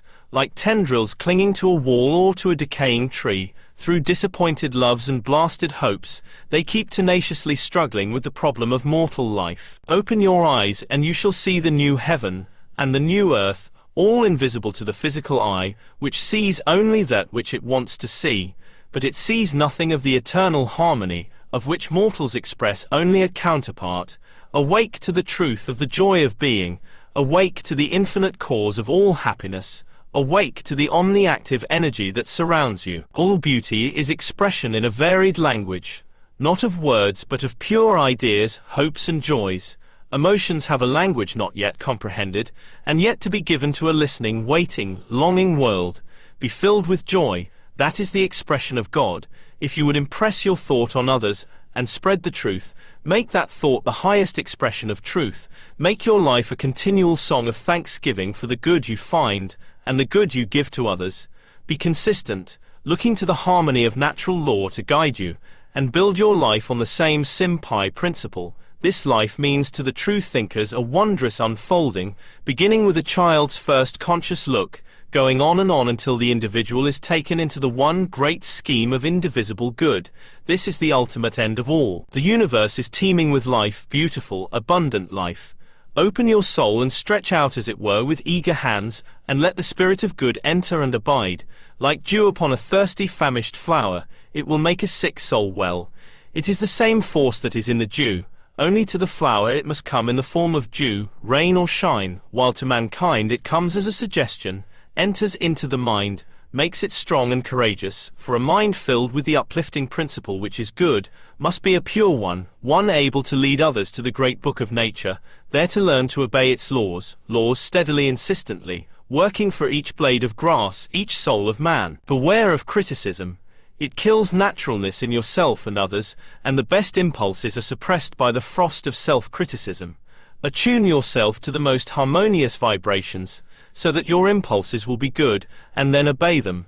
They are apt to be the suggestions of a fellow soul working out his salvation, and by letting the impulse hold sway over you, you not only do a good act but help that struggling soul one step farther on his way. When the end drew near, and I knew my judgment was at hand, my spirit shuddered with horror. I knew I had not lived according to divine good. I had deceived, and more than that, I had lied and abused the confidence of many who looked up to me. Will I ever be able to complete the restitution necessary? Sometimes my soul sickens under the burden of sorrow and suffering I have caused, and I am afraid. I want, by these teachings which I am privileged to give you, to gain much for my own advancement. Perhaps you and I together may grow in greater harmony each day, so that much good may come of it. Call me when you will. I will be watching, eager to take up the work. Chapter 9, Thought and Mind. There are certain expressions and sentences in our language which are, at present, substantially meaningless, because the mind is unable to grasp what it cannot analyze. That thought is substance and mind is matter mean but little to mortal man, notwithstanding his wonderful progress, because so little is known of matter outside of and beyond that which resists muscular effort, or which he cannot observe with his physical eyes. Those that are educated along material lines see only in earth, water and air certain atoms, molecules and chemical combinations. All must admit that matter is governed by force, and that the force that governs and directs matter in its association, composition and change, possesses intelligence. But being unable to follow matter through its evolution and refinement, they deny what they cannot comprehend. Back of the atom, back of all substance, back of all people, is a mighty force called mind, the master mind we may term it, that directs and controls all substances visible and invisible by fixed and definite rules, which are termed natural law. To attempt to bring to the comprehension of mankind a definite conception of that mind, that force, is difficult beyond anything I have undertaken, because of my limited knowledge of the subject, for those in the sphere beyond the physical are able to give me but little information, for they have only limited knowledge. Simply because they are out of the body, they do not know all, nor are they infallible, so they, acting as instructors, can give me only that which they know. Perhaps I can deal with this difficult proposition in no better way than to quote what spirit people have told me concerning the question. Back in the past centuries, when the world of spirit had not its present development, there was little original inventive thought. Man built a shelter, killed his food and fought his enemies, as any animal does. As the spirit world progressed, and became more intelligent, as it obtained greater understanding and grasped with greater power the life forces, or in other words, more power of thought and more ability to help mortal development, then, by reason of spirit suggestion acting through man's subconscious mind, he began to feel an awakening for something better, and the progress of civilization began. This statement emphasizes the fact that all life in every sphere ever has been, now is, and ever shall be progressive, that there was a time in spirit planes as well as on this, when they did not possess the intelligence, comprehension and power that they do today, nor nearly as much as they will in time to come. Of what lies beyond the next or first spirit sphere, those who live there know but little. Knowledge is acquired only by effort there, as here, and only as we comprehend the economy of natural law and mind power, do we progress. We know that those in the next spirit sphere, like people in the earth sphere, develop their mental powers through acquired knowledge, and therefore increase the sum total of the mastermind of which they and we are parts, so that not only is the individual spirit gaining advancement, but being spirit and a component part of the great mind, this force increases in the ratio of individual development. Each day they and we are contributing something to the great intelligent force which directs and controls the universe, and its increase is measured by their and our progression. What the mastermind is, beyond the fact that it includes the individual minds of all who have lived and now live in any plane or any planet in the universe, we cannot know. We could not grasp the infinite, if any spirit knew and tried to explain, that there is an intelligence controlling all matters and all people to some extent we do know. Again this spirit said, beyond and before everything is mind, that is, understanding. Mind is matter, as you use that term, with this difference. It is carried beyond the physical into a higher vibration. Let me illustrate in this way. Good thoughts have a higher and more rapid vibration than bad thoughts, and bring us into closer harmony with spirit intelligences. There is no barrier to thought. It carries us to the uttermost parts of the earth, to the heights of perfect joy, and to the depths of woe. The people of earth are just beginning to gain some knowledge of this force for good within themselves. Once let that fact be understood, and mortals will come nearer to understanding their destiny. Another said, mind is the aggregate of all thoughts. Mind is the universal thought. As a drop of water signifies but one infinitesimal part of the great ocean, so a thought is but one infinitesimal part of the great ocean of mind. Thought is creative energy, the essence of all things, and expresses itself in form. The vibratory energy of thought waves produce form, sound, and color, though they are never perfectly expressed in the physical plane. Not until men have arisen out of the physical condition can they come to an appreciation and comprehension of matter, so refined as to be known as mind. Thought belongs to the individual man, mind to the race universal. Words are but symbols used to express thoughts.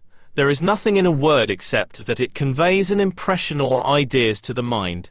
They are coined as new conditions arise. When Newton discovered the law of gravitation, he had difficulty in finding words to describe the fact. So new was the proposition. So it is with metaphysics, that is the philosophy of life beyond the physical.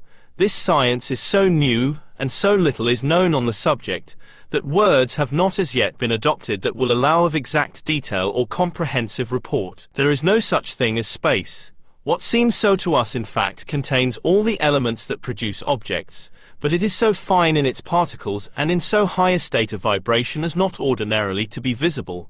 All in the earth and sky is substance and holds within itself life force. The wind is matter, for we feel it in our faces, and is a force, for it drives great ships upon the seas. Water is slower in vibration than atmosphere, so we feel and see it, while ether, which is atmosphere, higher in vibration, we neither see nor feel, yet it permeates all things and all space and is likewise a substance. I said to a spirit who in earth life was the foremost scientist of his time, "What is ether, and what is mind?" And he answered, "Ether is simply atmosphere in more intense vibration than that which surrounds the earth. Ether surrounds spirits unless they go into the earth plane. Mind, I mean the thought, not the habitation of thought, when the earth life is over, becomes the entire being. It is the only part in man that is of such vibration that it can enter in and progress to spirit life. The brain is so constructed that there is an opening for spirit force or suggestion. Consequently, it proves that the entire mind is of such vibration that the spirit force can reach it. Otherwise suggestion would be impossible. Mind is the essence of being. The ego, it is material but differing in vibration from the body. Spirit force surrounds the flowers, teaching them how to grow and bloom, but they have no conscious original thought. And so we find matter rising higher and higher in vibratory action. First the earth, then water, then atmosphere, then ether, and finally, mind, which is matter as much as the earth is matter, yet it directs and controls all substance in a lower vibratory condition. Let me illustrate. Over the land that a man owns, and the waters under the land, he has some control. He can dig into the earth, he can draw the water from it, he can use the air, and to some slight degree, deflect its currents, by the mind directing hands and other agencies that he can employ. He holds limited dominion over gross matter under certain conditions. Now spirit minds that make up the mastermind, higher in vibration than ether itself, hold absolute dominion over all matter in the physical universe. But to attempt to analyze that mastermind, or one's own mind even, to give the component parts of mind matter or its chemical composition, is beyond my power. One of my spirit co-workers said, "Be tempted to one extravagance only in this book of ours. Use every argument and all the forcefulness you can, to show what a little thing, what a tiny span, the earth life is. Real life begins when the heavy material body is left behind, and the soul springs upward into the unlimited regions of thought life. There all grows, learns, expands into perfect fullness of being, until one becomes a perfectly developed spirit, able to blend with other spirits similarly developed and perfected. There is no beginning and no end then, to the heights he can ascend, no joy that is unknown or untasted, no wonder of the universe of which he does not become a part. It is being then, that state which cannot be defined to unthinking and uncomprehensive minds. But try to grasp this idea, for it gives such an interest and zest to everyday life. Some day each shall be a part of the great force that makes all things work in unity. Before the force was so strong, there was not so much good working among men. They were cruel, barbarous, and uncontrolled. Much has that mind force, working silently but constantly, achieved in the past ages, and much more will it achieve, now that mankind has become more receptive to our suggestion. Thought is the expression of mind. It is partly caused by spirit suggestion through the subconscious mind, and partly an expression of oneself. Deeds are thoughts grown to maturity, and yet a thought unspoken or unlived will exist through all the ages as though expressed. Chapter 10. Nature's Laboratory. All the universe is the result of chemical action. This entire earth and all upon it is one great laboratory wherein nature's forces are ever active, controlled by laws made and kept in operation by the master intelligence. Nature abhors inaction and stagnation. Life force permeates every atom that goes to make up the mass which we call Earth. We call the activity and expression of that force energy. The ceaseless effort of this force to obtain development, coming into touch with other chemical conditions in nature's wonderful retort, is a refining process working for the advancement of mankind. An interesting discussion on this subject by a spirit is as follows. It should appeal to you that each atom, or each element, and each molecular aggregation of subatoms must possess distinct individuality. The scheme of nature, so far as so-called inanimate matter is concerned, is to allow a perfect expression of the individual characteristics of each separate species.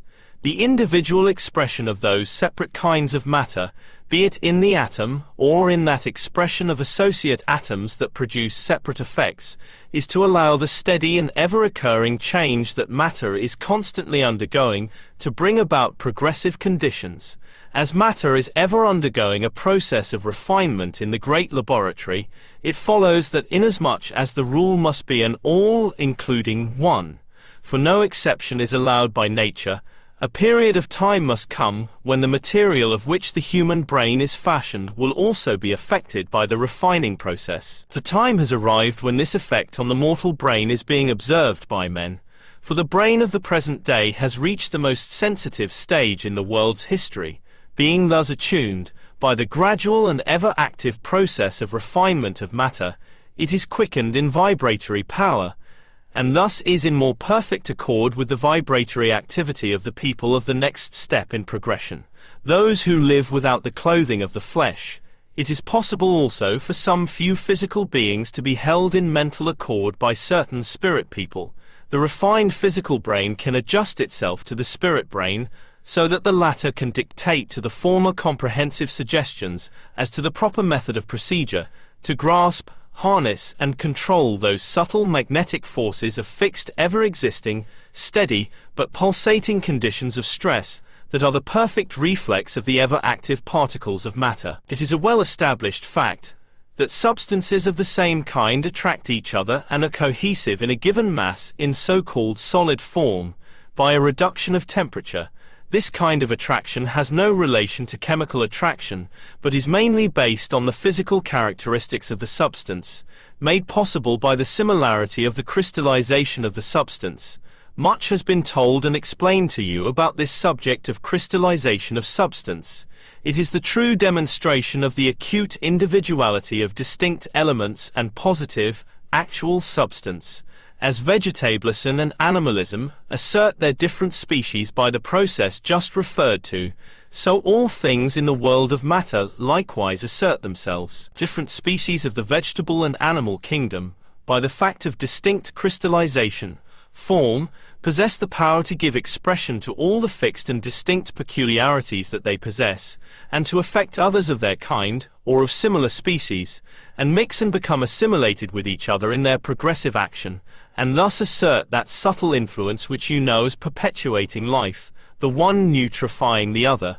Thus they give expression to that power, which is the deep-seated principle of nature, that you explain as life, and that we know is the spirit. So also is it with matter. It is permeated with spirit life, and, because of that fact, it is ever active. If it were not for this fact that it possesses spirit or life, matter could not undergo the ever-occurring changes, all of a progressive character, that it does. It could not change to unite and form substances, and, after these new combinations have performed their duties, to break down and form some other substances which also fulfill their functions in the progression of nature's great scheme. Were the atoms dead, spiritless, they would of necessity be non-active, and hence useless for the work of the master's hand. Matter, gross or fine, is but a vehicle for the use of the spirit, and be it the invisible theoretical atom of oxygen, or of any other so-called element, or be it a perfect physical man, this atom of matter, or these aggregations of atoms used to form man, are but the master's vehicles to work for, and act as the carrier of the spirit. The spirit of man is the intelligence of man, and nothing more. This spirit is the highest type that the master has desired to create on your earth. It is the consummation of the workmanship of that great workshop, your earth, and it is the final result of the activity of all other spirit forces that matter has for countless ages, as man records time, been manifesting. The final product of all of that ceaseless activity of matter is the one result that goes out from your earth as eternal life. Every other form of spirit life is returned to the refinery for the further processes of refinement, until it is fitted for the last act of earth life, the creating of a sublime human intelligence. And then it goes forth into the domain of spirit, to be further refined and fitted for that purpose of the master that is not clear to us of the spirit world, but, according to reasoning, based on such knowledge as is possessed by some of our most advanced intelligences, to be ultimately a power added to the great intelligence that rules the universe. But be the further following out of the scheme what it may of this truth, you may be certain, God's use of this earth is to create human intelligence, and further it is nature's constant effort to produce the best. And so true is this that if you will but read as you run, you may note that people of your earth possess this knowledge as if by instinct, in reality by spirit suggestion, and they are constantly endeavoring in their blind, groping way to perfect themselves. Thus likewise it is with spirit people. Clearly we see, clearly we feel all that you see, and all that you feel, as your sensations are the half-blind groping of a lower organism, sluggish and dull as to the true facts that underlie real progress, so ours are the quick, clear, and fully developed faculties for appreciating great truths. This refers only to those spirit intelligences among us who have been awakened to a complete appreciation of our actual individual spirit intelligence, or plainly to those among us who have come to realize our complete separation from the physical body after dissolution has occurred.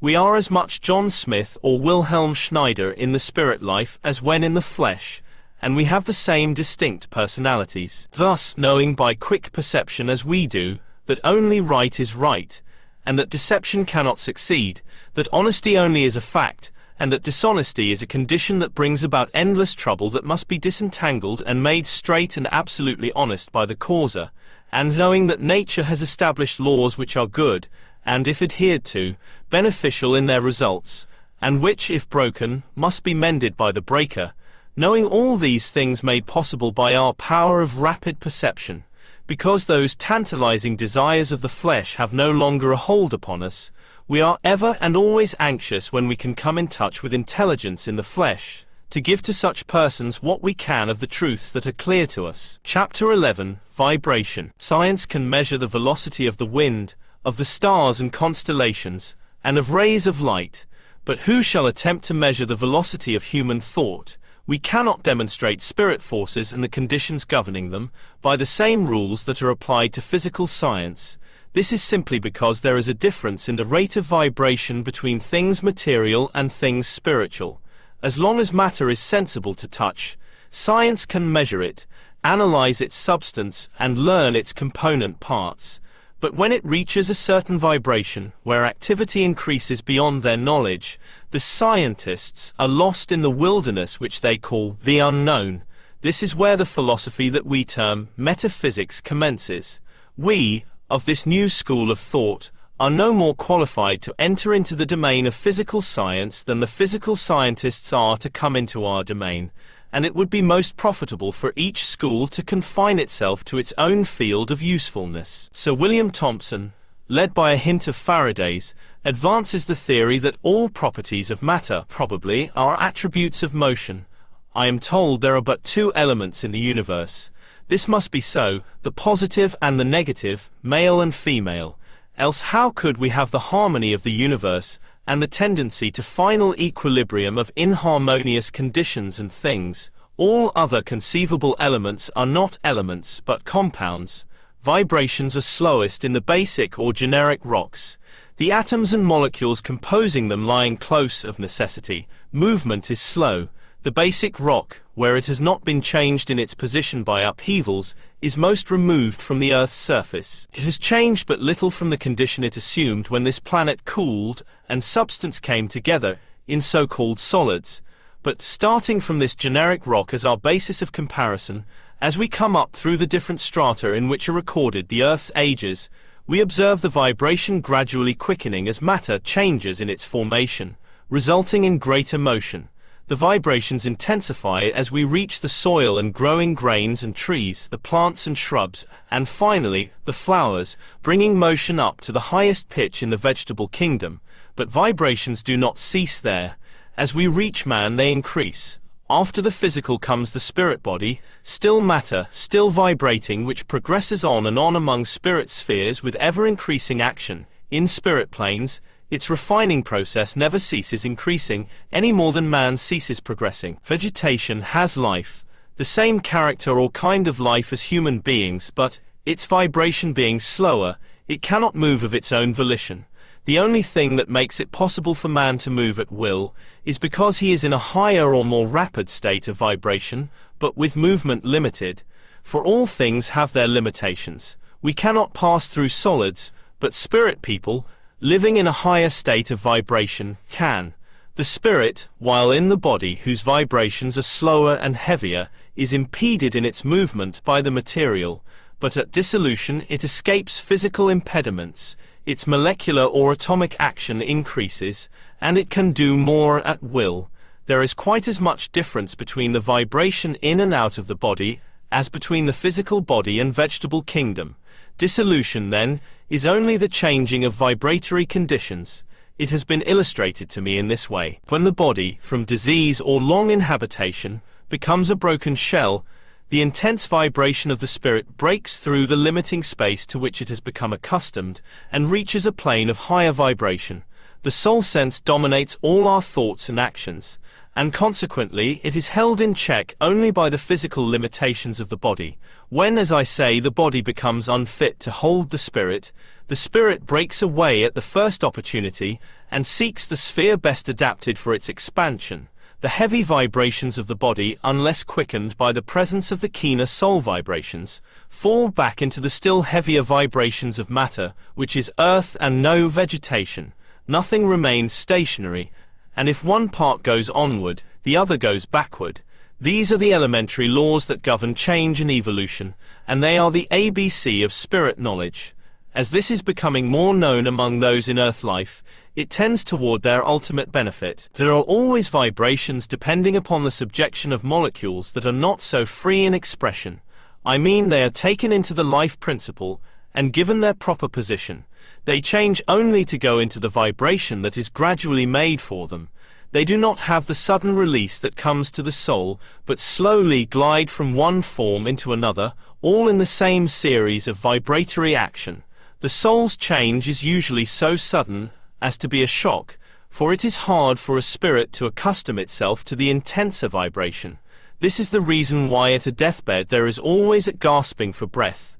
It is not the physical body that is striving to breathe, it is the soul, emerging into that higher atmosphere of spirit, unconsciously trying to adjust itself. Spirit material is only earthly matter raised to a higher degree of atomic activity. Chemistry shows that when two elements, having a different degree of atomic motion, come together, there is an attempt at equilibrium, which, being accomplished, produces a new form of matter, and in the spirit world there is no change of law. In the progress of matter from the simplest elemental state to the most complex organic compound, there is constantly a. increase in the mass, b. decrease in the stability of the molecules. This is well known in physical science, but a new condition is discovered. c. With all these changes there is an increase in the activity of the properties which continues, not only as long as matter is sensible to touch, but through all the planes of life beyond the physical. There is not one law for the physical and another for the spirit, but one law for both. Vibrations increase in geometrical progression, and it is a well-known fact that there are long skips in the scale where mortal ear hears and eye perceives, for motion becomes so rapid that it is lost to sight and sound. Watch the spokes of a locomotive wheel as the speed increases. They appear first blurred, then continuous. As the speed still increases, they pass from our vision, as completely as spirit form does. Both are governed by the same law. We do not see the spirit forms of men or animals simply because of their vibratory condition. That is to say, the average mortal does not. But there are some men and women who can catch sounds from the spirit world, and others who can see spirit forms. That is, they are psychic. They can see things and hear sounds that the average mortal cannot. This is termed clairvoyance and clairaudience. Then again, there are two forms of each one, the outward and the inward. The outward form is where the psychic sees the form of a person, thing or object, or hears sound produced in the ear. This is a question of being attuned to higher than ordinary vibrations. b. The inward form is where a spirit is able to impress or to make the image directly upon the spirit brain of the person, or to impress thoughts on the subconscious mind. This latter form is generally called impression or inspiration, but this too is only a question of vibration. A psychic is also known as, and in fact is, a sensitive, who is able to an extraordinary degree to catch sights and sounds that the average individual cannot. There are birds whose homes are among the crags and high altitudes of the Andes, whose song mortal ear has never heard, yet many men have seen their bills open and close with lightning rapidity, and their throats pulsate, but the song is pitched so high that it fails to vibrate on mortal ear. Again one said, "Whole life is the expression of the overmastering energy of atoms. Vibratory action in the physical world is the ceaseless action and reaction of one force upon another, one undulating wave on another undulating wave. There is never an instant when this action ceases. It is at once the process of elimination, rejection, propulsion, discord, and harmony. Nature is apparently relentless. The sweeping storm, the force of the fire and tornado, destroy alike the gnarled oak and the perfectly formed landscape. Mortals with limited physical vision look with horror upon the devastation wrought, but we who have clearer vision see that this is only nature's mode of house cleaning. Out of the chaos, the great law of vibration produces harmony. A universal peace and calmness follow the ravages of the destructive elements. Why should this be so? Because all atoms have been brought together governed by this law, then as quickly separated, and after having been hurled apart and crashing here and there, the similar particles fall into harmony once more. I am fully conscious that any other statement of this law of vibration must of necessity be closely related to the theories of creation. It must fulfill a triple purpose. It must be not only cause and effect, but the strange, indefinable, intermediate step that is the growth, as it were, of the real into the unreal. This triple purpose is revealed in the ceaseless action of the positive and negative qualities of every atom, in its power of repulsion and attraction, in its differences and similarities. This law governs the slowly dissolving elements of every period of the Earth's formation from nothingness, nameless ether, into harmony of activity, from this activity into form, from form to organized being, from organized being into other forms of being, which again dissolve, and again form, completing a circle back again into nameless nothingness, ether and the essence of force. When the vibrations grow gradually less, the form begins to be manifested, and we have the atom, the molecule, the electric spark, the physical expression of life. The freed spirit comprehends the laws of vibratory physical action. To know is to be outside of, hence, not until we have become disembodied do we truly know. As disembodied spirits we cannot experience, that belongs to earth life alone. It is an elusive teacher.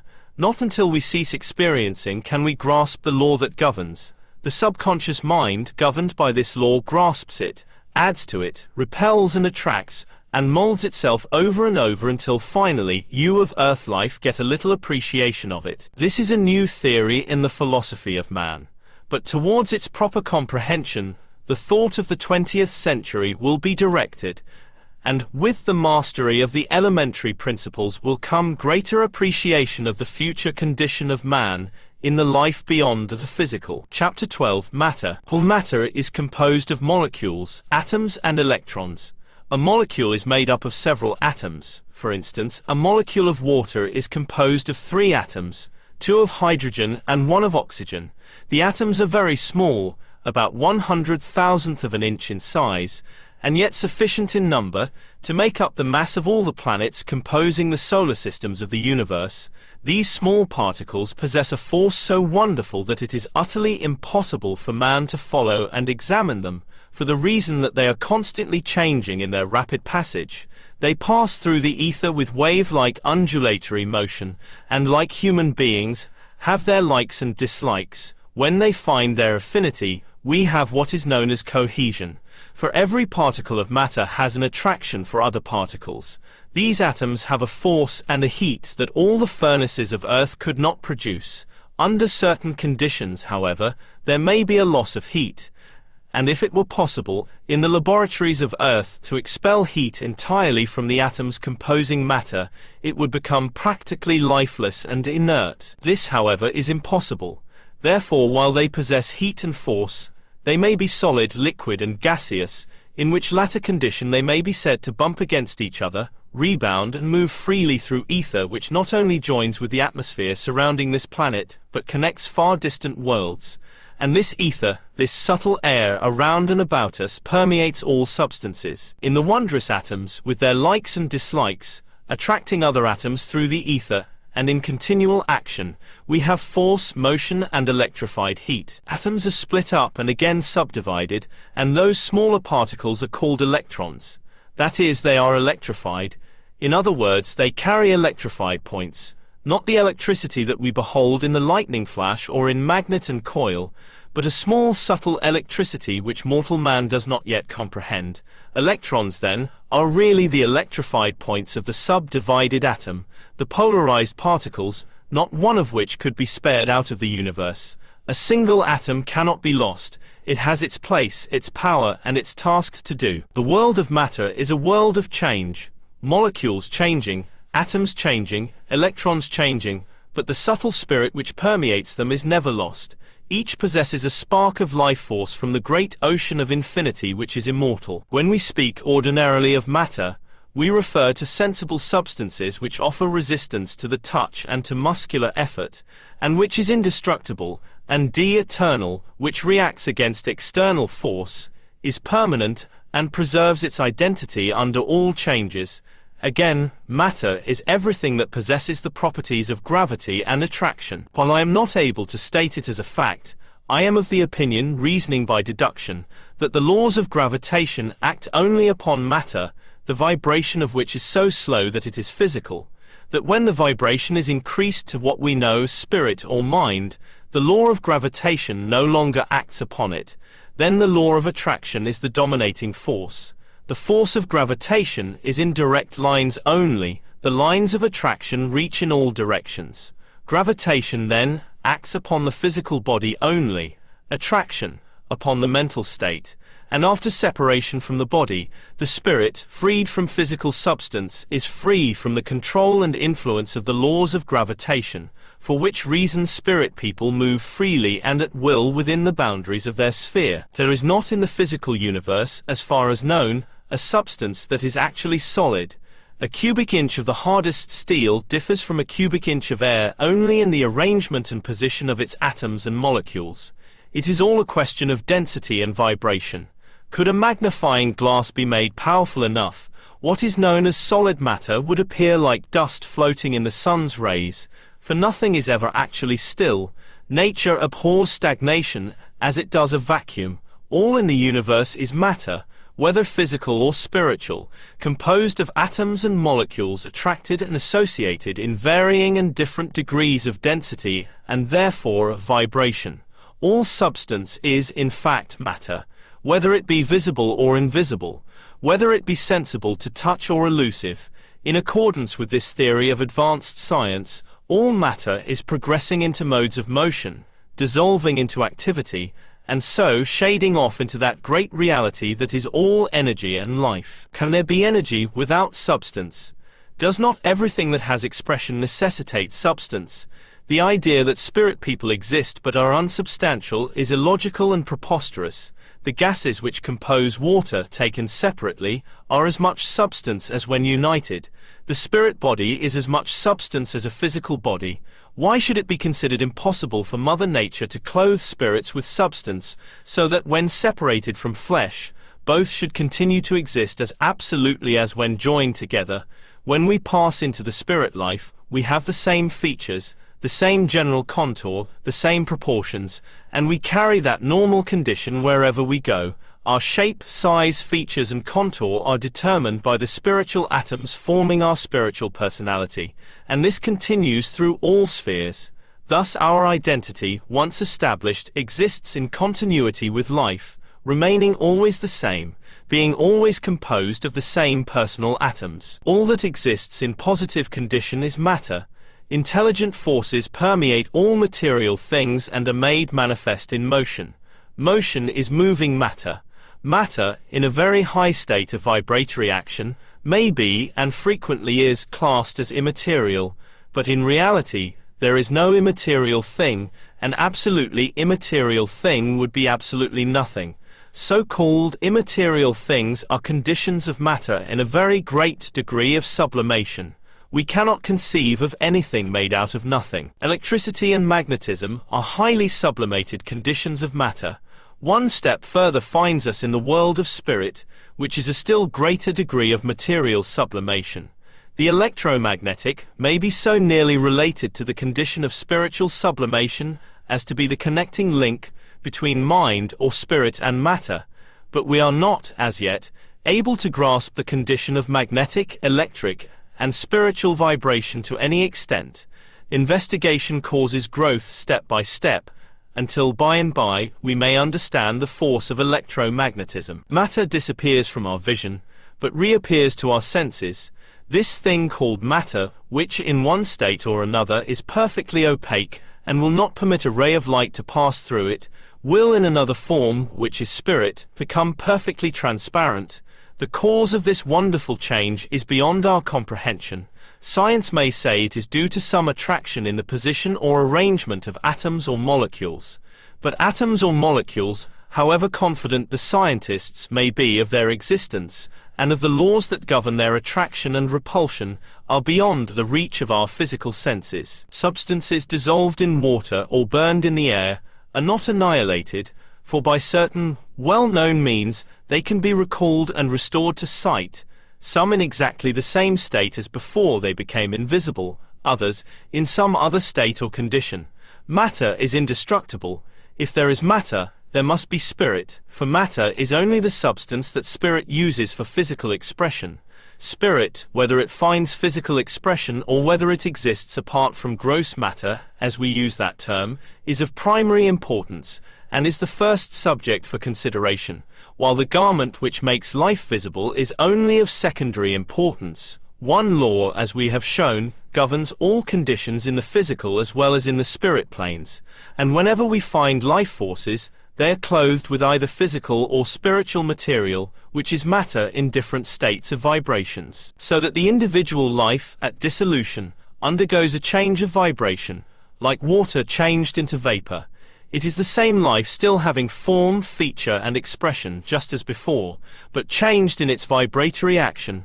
The atoms pulsate at a higher rate so that they are no longer visible to us.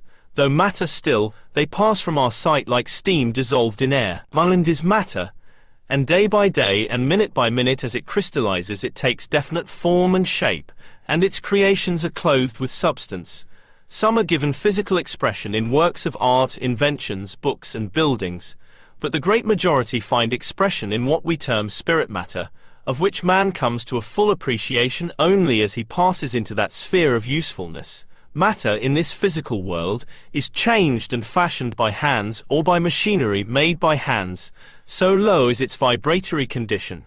But, as we ascend in the scale of life, thought becomes such a wonderful force that it can fashion, model and mold substances that vibrate in similar waves into actual forms of its own creations. In this way, the environment that a spirit finds after dissolution is found to be one that he has, perhaps unknown to himself, been creating by his acts and by his thought from day to day. Thought is the one great thing in the universe. Formed and fashioned in the human brain, it is projected into the ether that permeates all things and all space, by laws we are not yet able to comprehend. It takes form and shape and awaits there our coming. The homes which spirit people have, and the condition in and about them, their very location, depend on the life work and thought action of the individual. Everything is governed by law, nothing happens by chance. Cause and effect are as potent in the spirit plane as in the earth plane. These facts must be borne in mind. All is matter, here and hereafter. Spirit people have bodies, their identity never changes. They have homes, they are real, they are people, and they live after what we call death. On this subject, I am told, spirit is ethereal matter, matter whose home is in ether, which is higher in vibration than the atmosphere in which it formerly existed. Each change into another sphere is a higher, more vitalizing vibration, until the emancipated spirit reaches a sphere of most intense vibration, which holds the power of life. Then it can impregnate matter in a lower material condition, and give it an atom of spirit to develop.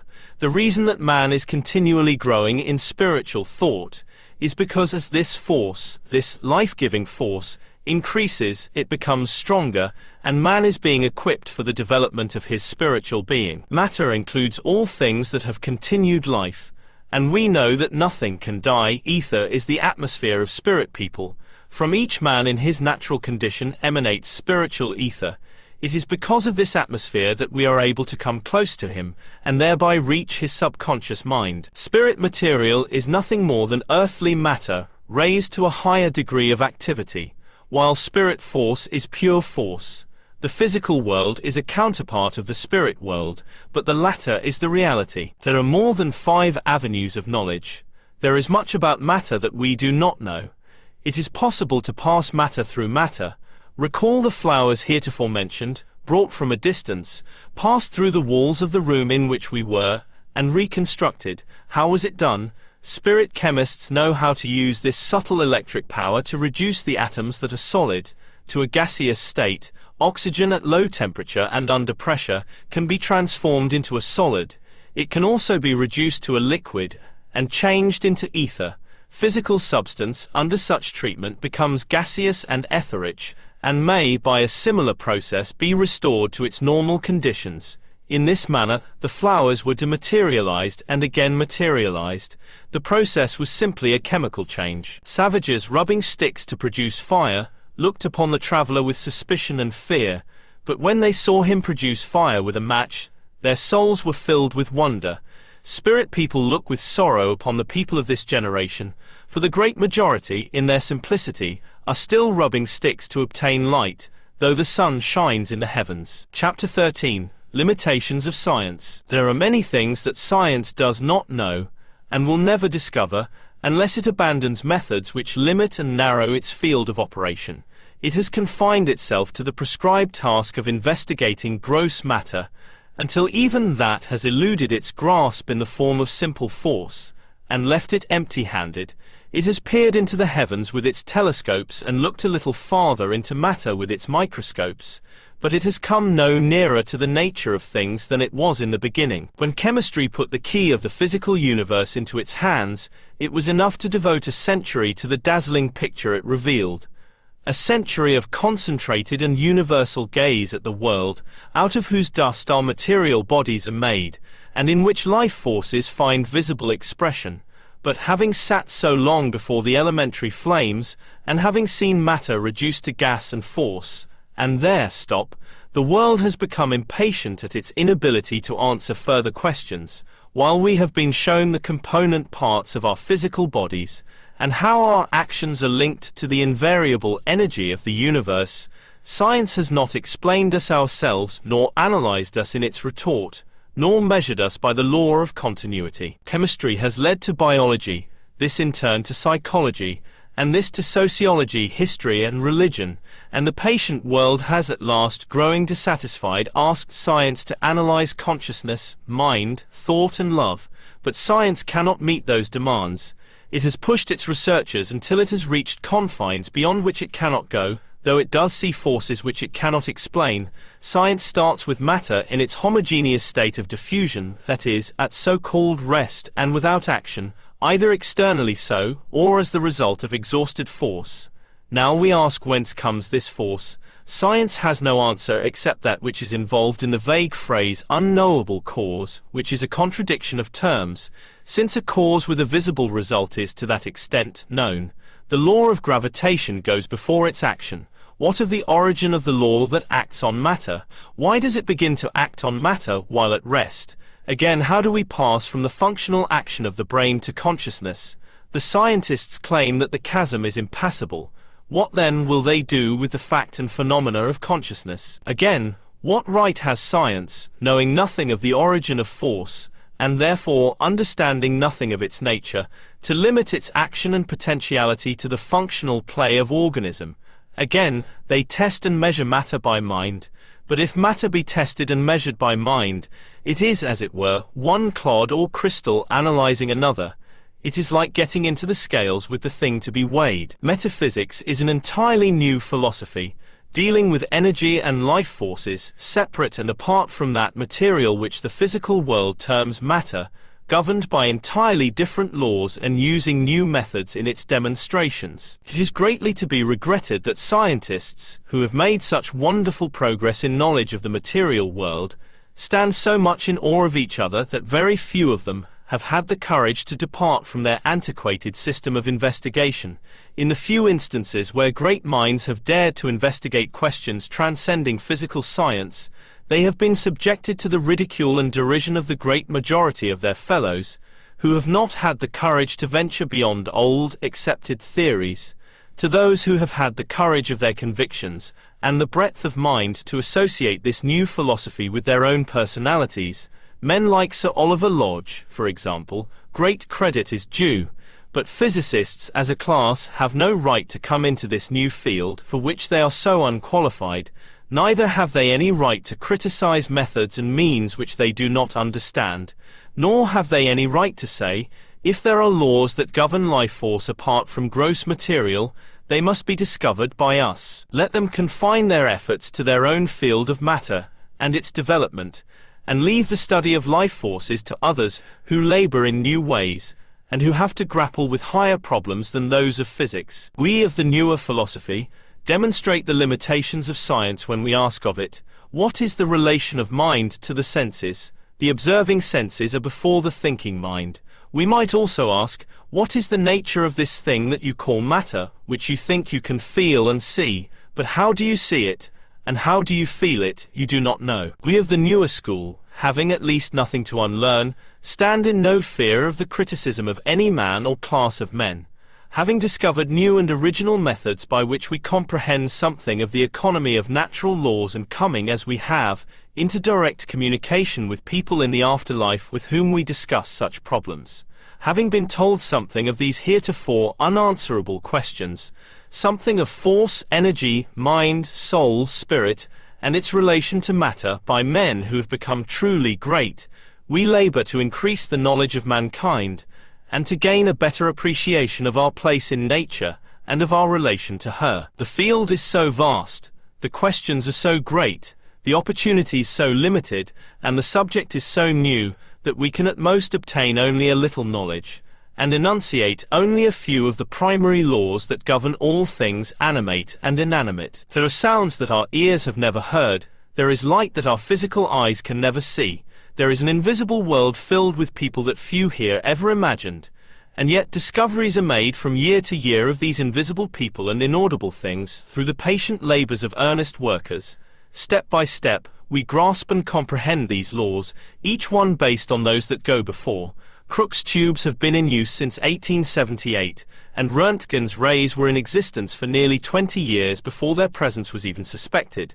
Just as the great invisible world was unknown, and just as those rays remain so long undiscovered, so even now there exist in the universe spirit people and other rays, other vibrations of which as yet we have little cognizance. The seemingly trivial observations made by one worker lead to useful observations by another, and so progress makes its way, creeping from point to point.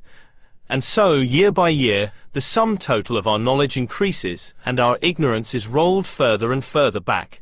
Where there is darkness, there will be light, and where there was ignorance, there must come knowledge. Such is the law of mental evolution. Science as such deals only with gases, fluids, and solids with length, breadth, and thickness.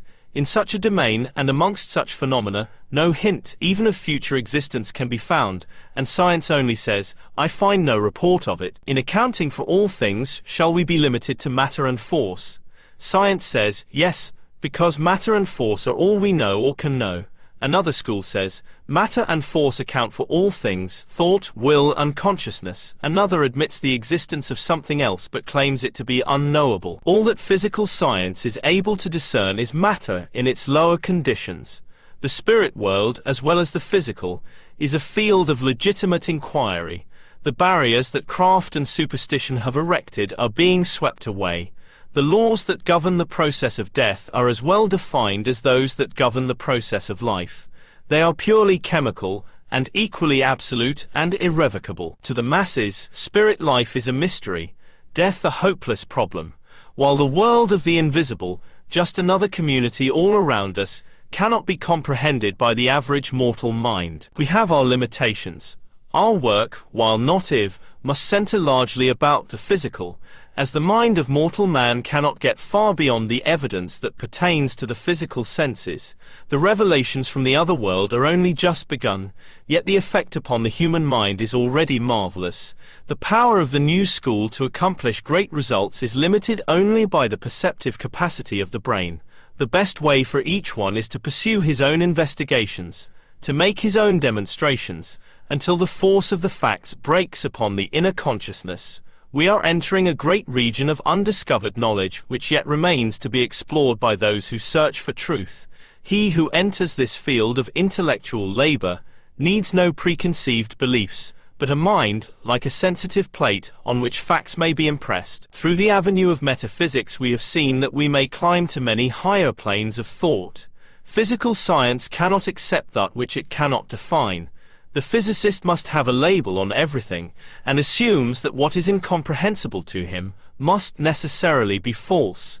He says that he admits the existence of a soul, and then proceeds to tear the idea into shreds, leaving the mind of a man of average education in a state of complete chaos. Opposed to this narrow and unsatisfactory method, which physical science has adopted in dealing with spiritual entities, the viewpoint of metaphysics is distinctly vital.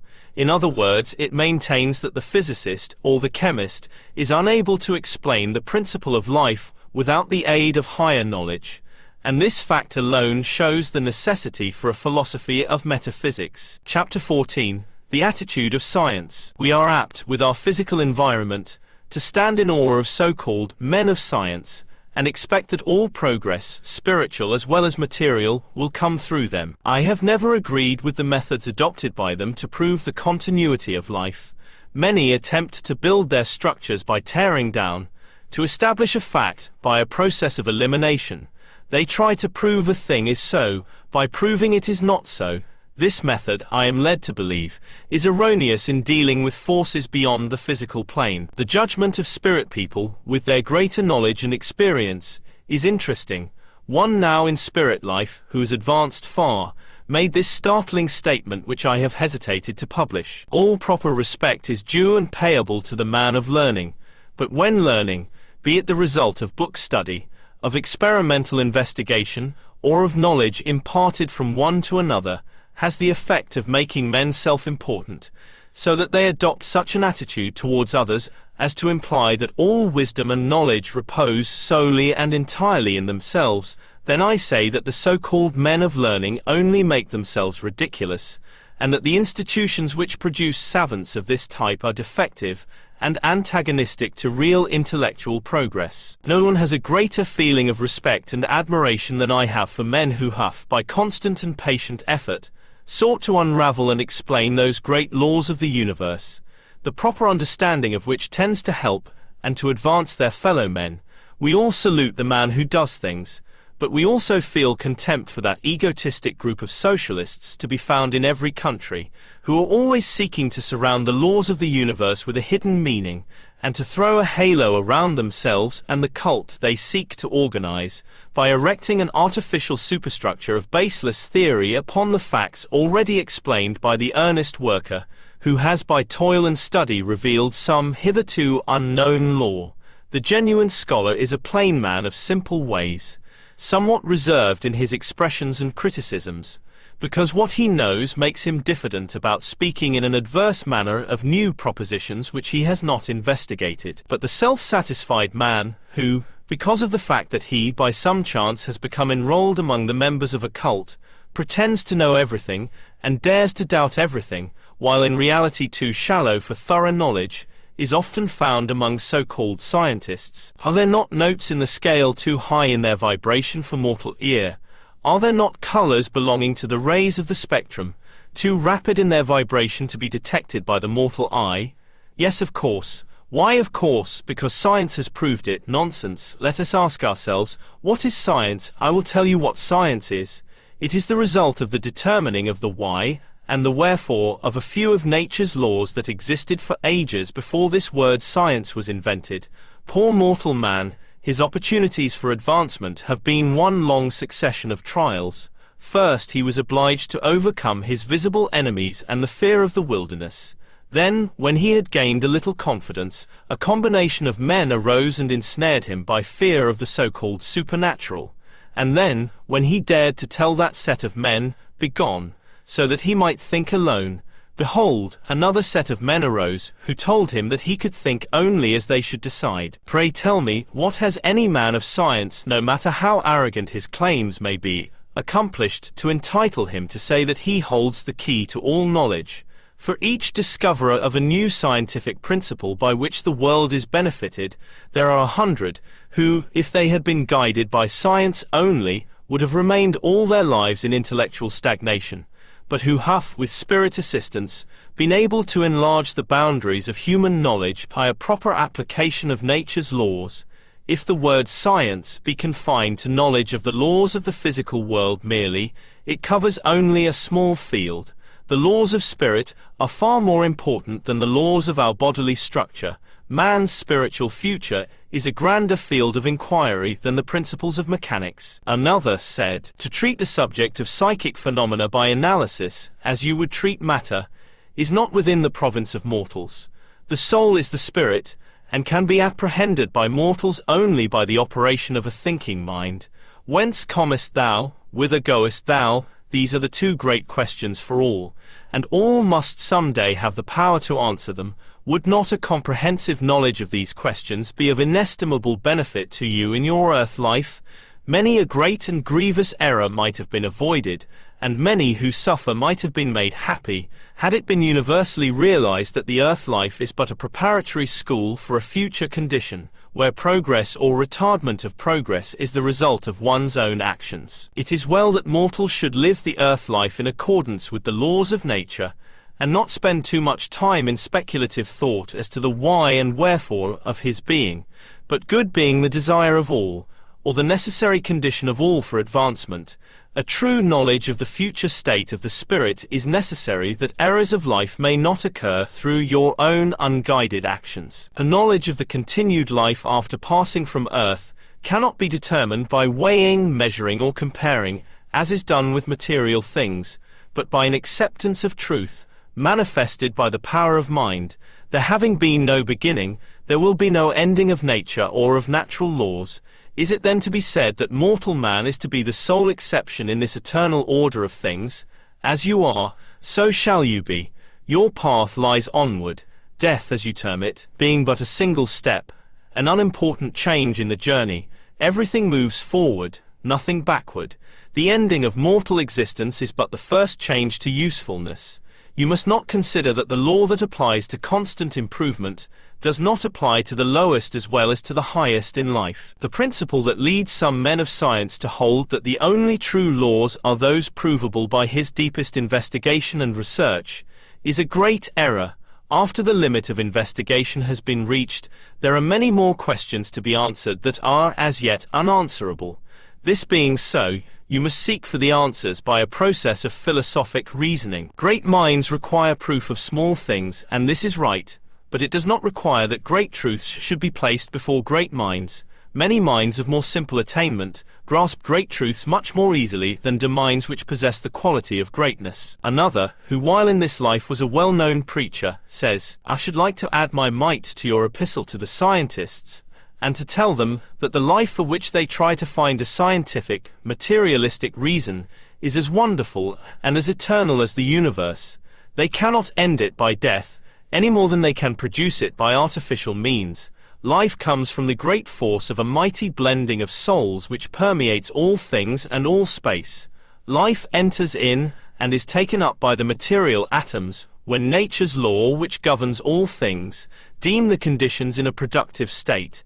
The amount of this great force, which is retained by the being as it develops, depends largely upon the condition of the soil in which it is planted. All the talking, thinking and surmising of all the minds in the world cannot bring about the birth of a soul, and the great power that can generate a soul may be trusted to look after it justly and carefully after death. That death is the end, is a belief that a well-balanced mind cannot accept. Life would be but a futile thing, and all effort useless if the future did not stretch before us endless and unlimited in its possibilities. Believe me, the justice that meets the naked soul on the threshold of its spirit life is terrible in its completeness. If the understanding of this truth could only reach people during earth life, they would escape much sorrow. Sorrow intensified to a degree greater than earth dwellers can conceive. Great was my gratification to receive the following statement from a man well known on earth, which I here give word for word. Tell your fellow workers for me that I was working on a material plane all the years of my earth life, that since I passed out I have found that the material is but a fleeting thing in the real existence of the soul, that the nearer a man lets himself come to the spiritual, so as to accept suggestion and help from a higher source than the material, the nearer he will come to an understanding of life in its true sense. All these theories about another sense are ridiculous, and were begotten in the brains of clever men, who were unable to give up their own petty ideas. They wanted to create, to make the laws that govern the universe, but I tell you that those laws have already been made.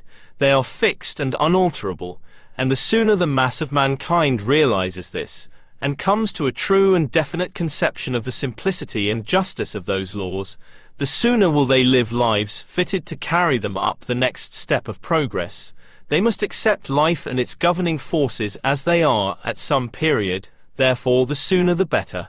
I am anxious to be the means of bringing light to some brilliant minds, but they must learn to accept the truth, to put themselves aside, and to realize that as it was in the beginning, it is now, and ever shall be. I am profoundly impressed with this fact. Either men of science must grasp these higher laws or let this new thought fall into other hands. I do not mean, by quoting from the speech of spirit people, to attempt to belittle, if that were possible, the achievement of modern scientific men, for they have done a great deal for material progress.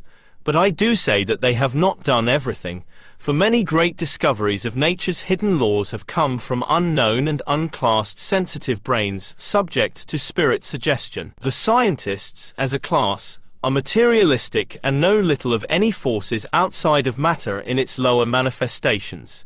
But these men have made psychics respectable, and the world will ever remain indebted to them, for by their personality they have dignified research. Men like Alfred Russel Wallace, Sir William Crook, Sir Oliver Lodge, Camille Flammarion, Dr. Charles Richet, and others have had sufficient greatness of mind to break through the limited bonds of physical science, and to tell the world that there are laws in matter and beyond matter, of which they have evidence, and that life continues beyond what is known as dissolution. This also has been said to me. If men of science, with all their knowledge and eager quest for the how and wherefore of all things, would only consent to learn a little of something beyond their actual touch. I know some do not deny the existence of life after death, but they spend all their time and effort in proving to their own satisfaction whether a few insignificant spirits really are whom they claim to be, instead of making their investigation dignified and useful by learning something of that future life and the best way of getting ready to enter it. The present attitude of science is of no importance except as insofar as it presumes wholly to preempt this field of research, which is the domain of the individual. We can come as near to the heart of nature, and can understand the simple laws of life that find no physical expression, as they can who formed the hypothesis of the molecule, and measure the stars. We have eyes, and we see what nature has created, and ears upon whose drums fall all the wealth of sound. We taste the fruits and smell the perfume of all that grows, and with our hands fashion and build what the brain conceives. The man of science has no other senses, and can do no more. I do honor those earnest men who have done so much for the material progress of the world. Their mastery of the physical side of nature has challenged the admiration of all, and the future, in so far as it relates to such matters, is largely in their keeping. But in this field of psychic research they are as yet trying to prove an axiom. I do question the methods adopted by them. The master mind has not reserved to any class the exclusive privilege of discovery. The University of Nature is the greatest institution in the world. Its doors are thrown open to all who seek to know her ways, to which no coterie hold the key. Her vast treasure house is full, and she gives with a prodigal hand. All who would know her wondrous laws and thereby enrich themselves must, by a process of elimination, free their minds, and like children, approach the throne of knowledge. They may say these facts are not accepted by science, that I cannot demonstrate them by their man-made rules, that they are not evidential. This may all be true according to their understanding, but I answer, many facts in nature are provable by laws in common use by those who have studied metaphysics, and it is the great desire of individuals in the great beyond that men of science adopt those laws, applicable only to matter in the higher conditions of vibration, and discard in this field of investigation those laws that only apply to matter so slow in vibration that it is physical. If this be done, they will enrich the spirit as they have enriched the material world. Chapter 15, Evolution. Little is known of that constant force known as evolution, or of the great laws that govern the process of advancement. I have eagerly sought information on this subject, have discussed it with many men in the next sphere beyond, and have been told, among other things, a most encouraging indication of the progress of the present age is the fact that a few great thinkers and demonstrators of nature's laws have been able to grasp conditions beyond the physical, and are giving such information to mortals, who, because of their environment and duties, have not been able to solve for themselves these great problems. You ask me to say something concerning evolution, meaning that gradual and yet positive change in the world's condition that has finally resulted in thinking mankind. So be it. Then is not what I have just said a most wonderful and beautiful illustration of the progressive realization of the Master's great purpose, the gradual, yet positive improvement of matter, until an observant and grateful mortal is the final result. God, as you use the word, is the all. That is apparent to every thinking brain, being then that all God cannot be a personality. Every bit of matter is a part and parcel of that all. Every force in nature is an expression of the presence of that all, and every thinking brain is a more or less perfect functional part of that all. To a sane and appreciative active brain, free alike from arrogance and illusion, the proposition that mortal man is made in the perfect image of his master God is the extreme of egotistical blasphemy. Far better is the expression of your countryman, Robert G. Ingersoll, that man has made God in his image. That part of mortal man that is in any degree like his master is his thinking brain. Otherwise man is but an expression in his form and physical functions of that process of evolution spoken of as environment. All that is great in man is mind, and this greatness increases as he rises to the level of the ideal, the mastermind. In a previous discussion I mentioned the fact that we spirit people do not always agree on many subjects of which we have no actual proof or convincing evidence. And so, as regards the early stages of Earth and the subsequent changes up to the existence of man, many among us differ. But I am safe in saying that the best informed hold that there has been a constant refining process of Earth matter since the cooling of the evidently original vaporous particles that gradually, by loss of heat, become solidified into rock and water, and that as the chaotic condition gradually assumed a proper separation upon cooling and solidifying, the process of refining gross matter began, and by the action of element upon element, of substance upon substance, the erosion of the primitive rock occurred, with the result of eliminating the fine from the gross, and by the action of water in causing sedimentary deposits and the raising or lowering of the sedimentary or refined rock, and the consequent re-refining process, chemical action was allowed to come into play, resulting in a continuation of the process whereby gross matter is refined. Necessarily, as the cooling mass must have constantly given off heat, and also absorbed a certain amount of heat by chemical action, there came a period when the Earth's crust could support the first life, vegetation. This vegetable life itself is but the chemical product of certain parts of refined matter, resulting from the gradual solidifying of the gaseous vapors fixed in space by the action of some of the planets undergoing a change. As regards the Earth's actual beginning, there is no authentic knowledge among spirit people. A theory based upon sound premises may be regarded as a general statement of the truth. From a knowledge of existing conditions, comparative reasoning can and does draw correct deductions.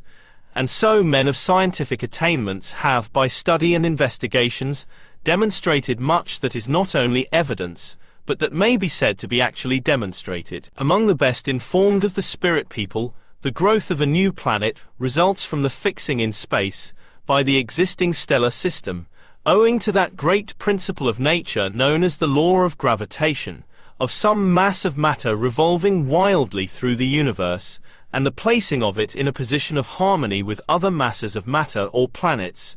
So must the Earth have been caught when in its state of motion and vaporous matter, conditioned by its flight through space, not by any friction of the particles of its mass against the so-called ether, but because of the unusual disturbance of the particles of the mass among themselves, and also because of the latent heat imparted to the runaway mass of matter that may be considered the nucleus of your planet. When finally caught and held in its place of rest by that great principle of gravity, as in its mad career it came into the lines of force existing from other planetary bodies, by gradual degrees its speed was steadied, and slowly but surely it fell into that correct and dignified motion that is consistent with the laws governing planets, and it became one of the necessary keystones in the constellations of which it must have been elected a member. And so a new planet was born. Man has since called it Earth.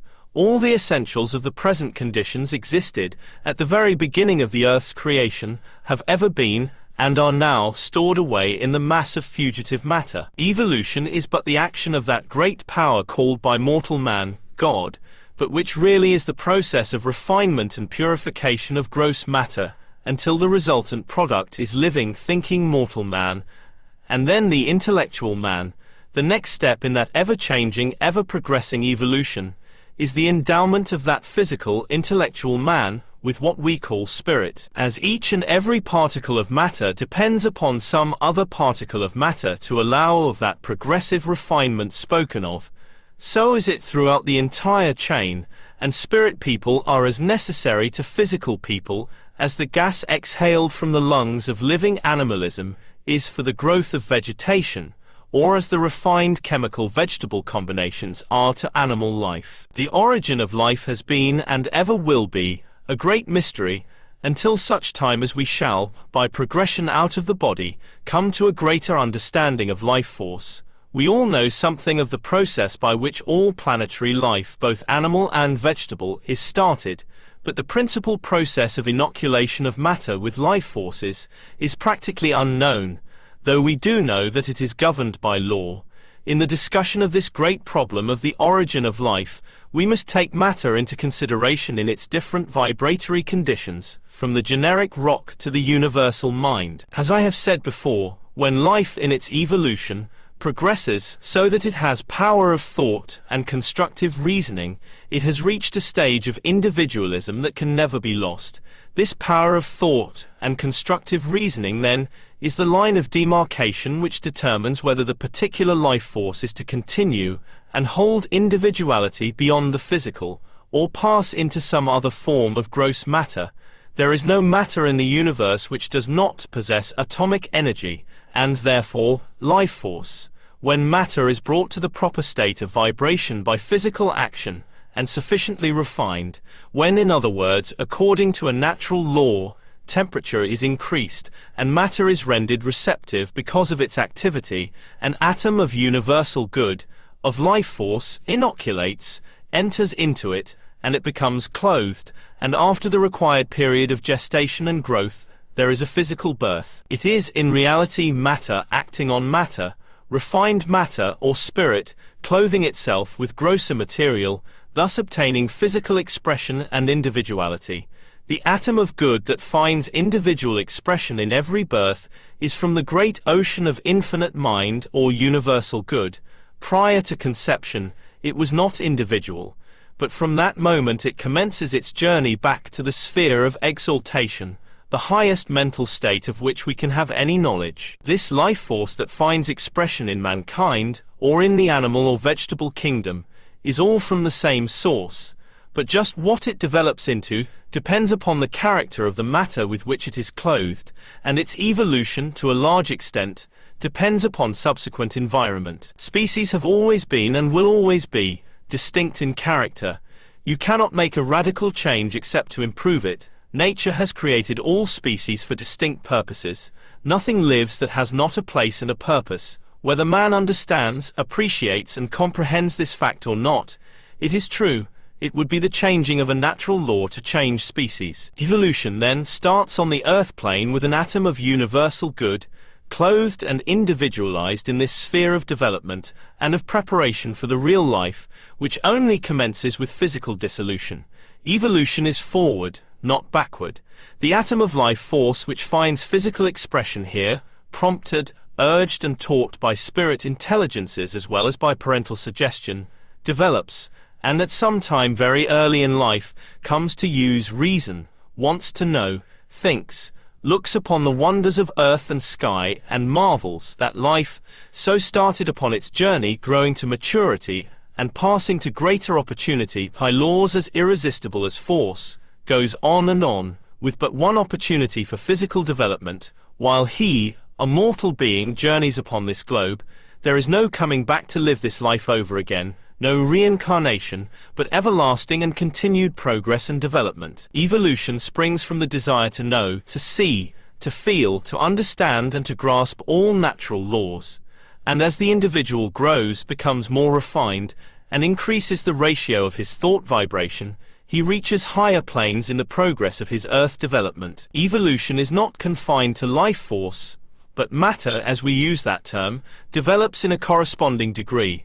Of this we have material evidence. There are three perceptible stages in the evolution of form. A.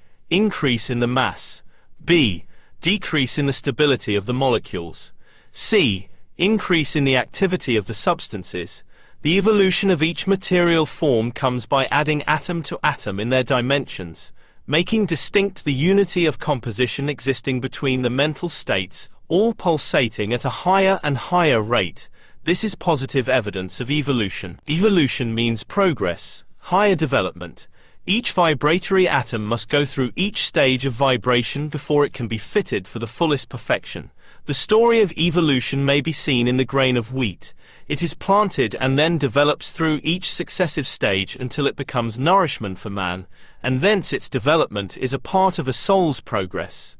And eventually it becomes a part of the life force, and generates life force into another grain of wheat, and each new grain that reaches the life force enriches it, and makes more powerful that force, so that while it completes a perfect circle, yet it is always growing greater and more perfect, Thus, evolution is constantly repeating itself on a larger scale each time. Wherever there is life force, there must be thought. There is intelligent action embodied in every seed that has a living germ.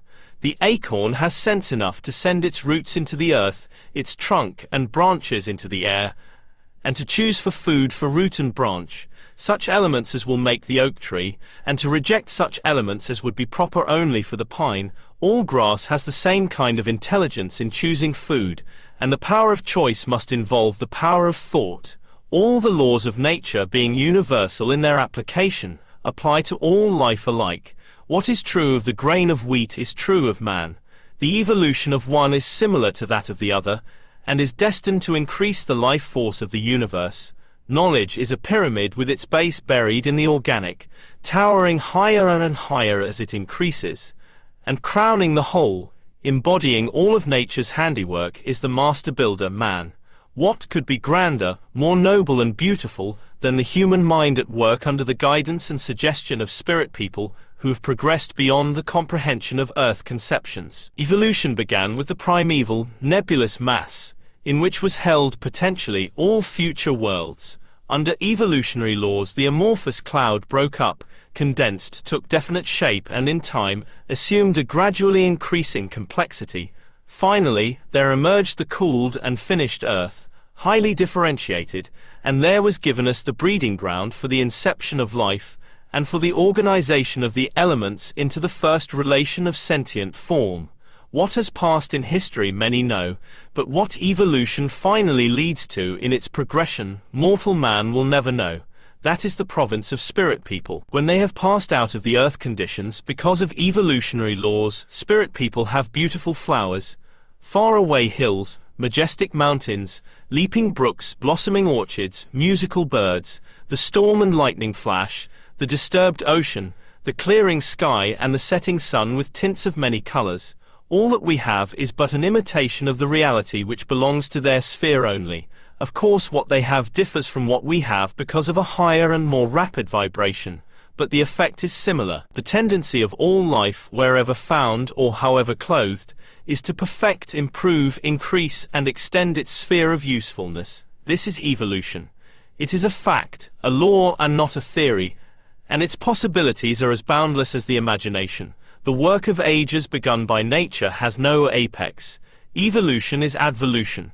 It does not stop with the organic. Its future is greater than its past, and from spirit people only can come such facts as will make the physical world comprehend its possibilities. Chapter 16, Beyond the Atom. We are told that atoms, through their power to change from one form into another, always follow the law of definite proportions, and that in obedience to that law, they are amenable to the will of intelligent force. Outside of the operation of this law, they are incapable of being controlled in any known way.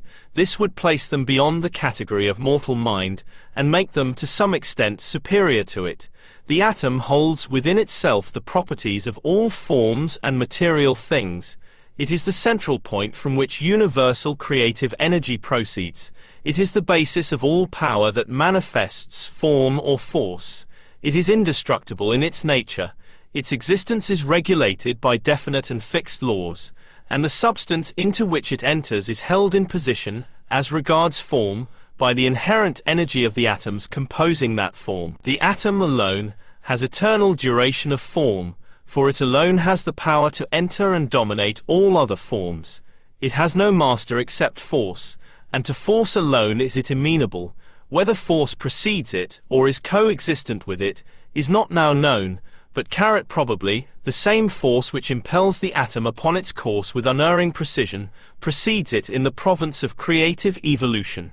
Beyond the atom is an intelligence which has imbued it with these properties and powers. Man, reflecting the image of wisdom, boastingly asserts his authority over the rest of creation, but he is ever subject to the power vested in the atom, and only as he reflects the activity of the elements in his own structure is he able to rise to an intellectual status whereby he can comprehend the more simple laws of constructive energy. This is one of the reasons why we are obliged to take into serious consideration the existence of invisible intelligences, who understand how to manipulate the forces distinctly pertaining to the evolution of the world of spirit.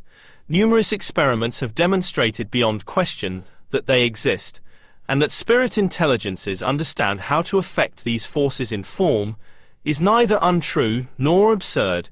The failure to grasp this fact is really due to our own contracted minds, which are prone to limit all elements to the sphere of phenomenal physical conditions.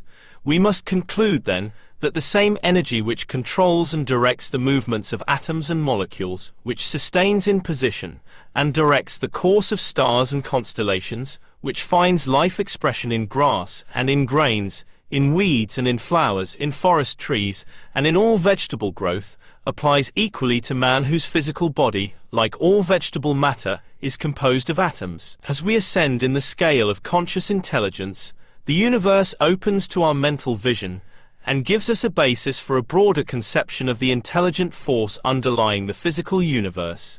When we consider the law of life, in all its varied relation to visible and invisible form, we understand how rational is the proposition that the great law of nature has its existence entirely above and beyond the physical realm. Theologians of the past, having no definite knowledge of creative energy, formulated a theory of the source of life ending in mere abstraction. Their logical position was this: God is the source of life. God made the world and all upon it, and in it, by a fiat, a decree of his own free will. This is only a confession of gross ignorance, and manifests a childish inability to produce satisfactory evidence concerning the subject. It shows the utter incapacity of the human intellect, dominated by superstition, to discern any relation of force beyond the range of physical senses. Human progress may be rapid or slow according to the effort expended, but the atomic forces are ever at our disposal, and we can move forward as we will, regardless of the craft of men or the opposition of ignorance. It must be acknowledged that the human intellect is unable to discern the relations of cause and effect in many of the problems that come before it for solution, and there lingers around the subject of the life action of the elements an idea that they are as far beyond the scope of intelligent explanation as the results themselves are beyond the unorganized forms of the same elements. What then is this energy, this intellectual force which is back of the atom and expressed in or through it?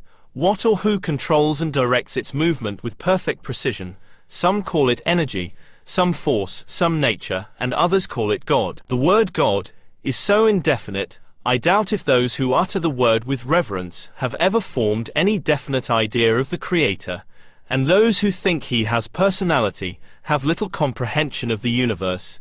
If God has personality in the accepted sense of the word, he must be a person with extraordinary powers and intelligence, for by the law of comparison, ideas themselves must be formed. God, I am told, means simply universal good.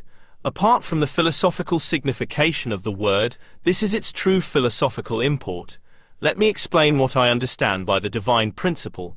The life force in all things, the intelligence that directs matter in movement and works out the laws governing all things, is but the intelligence of all those who have lived in this sphere or inhabited other planets, who, having progressed beyond the physical plane, have mastered all knowledge, and are working in perfect harmony as one mind, in a sphere of perfectly harmonious development. And in that sphere the mind power is universal, permeates all space, and finds individual expression in all life forms. The inclination within us to do right, and to shrink from wrong, is that atom of universal mind which, clothed with matter, becomes a man, while the same law that governs an atom governs all mankind. The energy of the atom is its potential life force, and the life force in it, or in us, is universal good, working out its destiny. Life force dominates all matter. The whole physical world, outside of planetary action and natural growth and change, may be largely governed, in its movement and direction, by man. Matter operates on matter, and inert substances in the physical world move only when directed by the material mortal mind. The power of even one man's thought is beyond present comprehension. Man has taken iron and fashioned it into machinery with which he moves great buildings.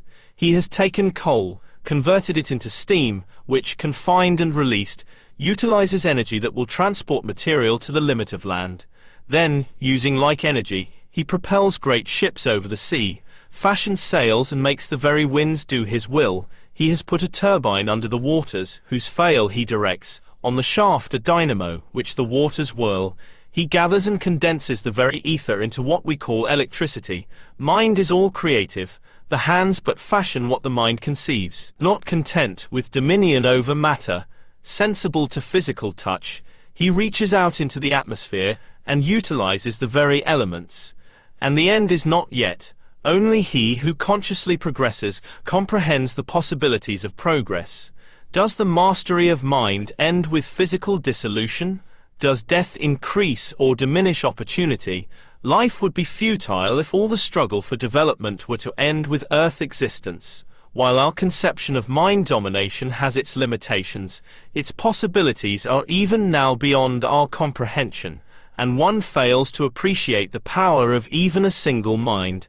The energy produced in the electric current is as marvelous to the savage as the energy of the atom is to science, and as little understood. We may follow, step by step, mind power in mortal man, witnessing his control and his mastery over matter and the elements of the air.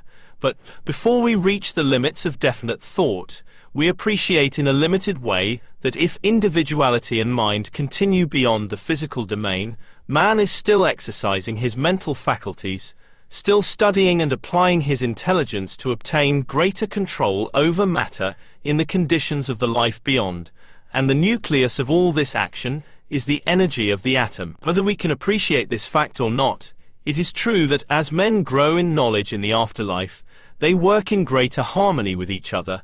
Many minds, in many ways, work as one, much more there than here, and accomplish greater results in a thorough practical way. Science attributes these results to the unknowable, those of less understanding, to God. The individual mind, when released from its physical environment, acquires greater mastery and power. Considering what men can do here and their control of the electric force alone, knowing that they live on in a constant state of progression, it requires no stretch of imagination to perceive that the same persons are ever exercising their reason and obtaining greater knowledge, increased efficiency and usefulness, and as this is being accomplished, their dominion over matter increases. Man creates nothing. The energy that he uses was dominant in the atom at the beginning. He, by combination or decomposition, only gets another and greater expression. Beyond the atom, we find minds that have at some time lived in a physical body, working in unison and combining substances that will endow matter with energy which will give expression to life force in the material. In fact, all there is mind. Matter is the substance used in its physical expression only. Mind alone is creative energy. Men, who have lived in this or some other planet or constellation of the universe, who have passed out of the physical world that they inhabited, have after countless ages of progression reached the sphere of knowledge and work as one, finding expression in every form of life and force. Thus, beyond the atom we find, not God but mind. I once asked a spirit, "What is the force that finds expression in the atom?" He replied, "It is the individual man, purified and developed to his highest capacity and blended with other minds in a similar condition, guided by the knowledge gained through vast intervals of time and working in perfect harmony with each other. These minds are the controlling power of the universe. I say controlling, for they, in turn, are but instruments of the dominating laws of the universe. They make these laws, to be sure, but these laws must be of one kind, for nature aspires to good. They progress through a condition of intellect bounded by mortality into a new development until the circle is completed and a harmonious whole is formed. It is a vast subject to comprehend, and yet, once grasped, it is perfectly clear. What other theory calculated to satisfy rational minds has ever been put forward than that the intelligence should ultimately become so effective that, combined with all the rest, it should be the highest force for good? Everyone must feel and appreciate that thus only can the inferior order of minds be guided toward their ultimate goal. This is the only philosophy of existence which, when once fully understood, seems true, reasonable and convincing. Chapter 17. The subconscious mind. The physical and the spiritual universe are closely interrelated. There is a physical brain and there is a spiritual brain, and they have relations to each other which cannot be ignored. All that is physical has its duplicate in spirit, but all that is in spirit does not have its duplicate in the physical. It must not be forgotten that the earth sphere is a natural world, and that the spirit world is also a natural world. The relation of the one to the other is therefore natural. In a physical sense, mind is memory, thought is that which feels, which wills. The conscious subject, again, it is the ego, the soul, the spirit. It is all these and something more. It is something that catches suggestion from the intelligence of other spheres and expresses it in this sphere. Let us now deal with the world of mind, with special reference to the subconscious mind, which immeasurably transcends in importance the physical domain. Science has tried hard to explain many things on the hypothesis of mental telepathy, secondary personality, and subliminal consciousness in its efforts to understand spirit phenomena, when, as a matter of fact, it knows but little about the subject. Suppose one mortal should try to send a thought message to another at a distance. What natural law is used? No wire, no wireless instruments, merely a sentence sent out through space, encountering in its passage countless millions of other thoughts of different kinds. What is the motive power? What directs its course? And if it should by chance reach the ear of the person intended, by what process will he hear something that comes in the silence, but not out of it? Why advance a theory that is not based on a single known law? The Marconi system has instruments perfectly adjusted and in tune with each other, and by laws that are understood, are able to receive a signal sent by the sending to the receiving instrument. We too have an instrument, to wit, the human brain, far more complicated and wonderful, and the time may come when mental telepathy is practical, though it is not now. I know that thoughts and messages are at times carried from one mortal to another, but it is a rare occurrence. Ordinarily, someone in the spirit world hears the message, and becoming a messenger, finds the person for whom the message is intended, and impresses the words on his subconscious mind. This will be easily understood when human beings come to appreciate this community of spirit people who dwell about, yet not with, us. Mental telepathy is, in fact, suggestion, much used by spirit people. In aiding and directing the conduct of mortals, such practice is common with them, and it is hard for us to differentiate between self and spirit suggestion, so vague is the borderline. Thought suggestion between mortals is possible, but unusual. There is but one self, but one individual atom of good in any person, and though that person may at times do and say things of which he has no knowledge, and which cannot be accounted for by any known physical laws, that fact does not double or change his personality. This is called secondary personality.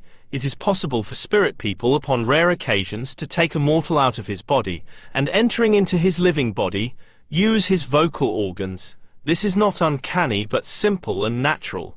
If one under proper conditions tells of things of which he had no previous information, which upon investigation are found true, it was not another self but someone else talking, for by what law could that second self know what the first self did not know? And so with subliminal consciousness, that is, something below sensation, the doing of acts without being aware of it, these words coined by men seeking a material solution of problems not understood, have no justification. In fact, they are misleading, and the theory is erroneous. When those who coined the words mental telepathy tell us what law is used in its operation, when they tell us how it is possible to have two personalities, and where the one is and what it is doing when the second self is present, and a little of what is meant by subliminal consciousness, they will be entitled to more consideration. The answer to these last two propositions is the spirit hypothesis based on fact and founded on natural law.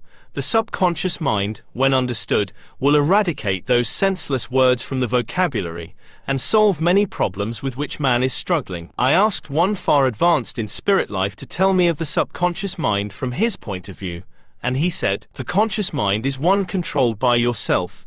In it are held all the material parts of your thoughts, I mean those connected with and controlled by earth things. The subconscious mind is the one controlled by psychic forces entirely. It is the spiritual brain of man, I mean that it is subject to the laws of vibration, which the other part of the brain is not sensitive enough to catch.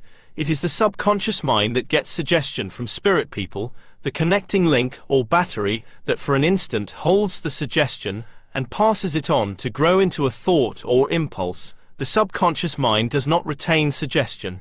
It is the embryo thought which takes definite form only as it reaches the conscious mind. From this concise statement of fact, it is evident that all the strange phenomena which science has been trying to solve and to which it has given many names, consist ordinarily of spirit people hearing the spoken words or seeing the written message, then finding the person desired, and impressing the words or message on the subconscious mind or spiritual brain.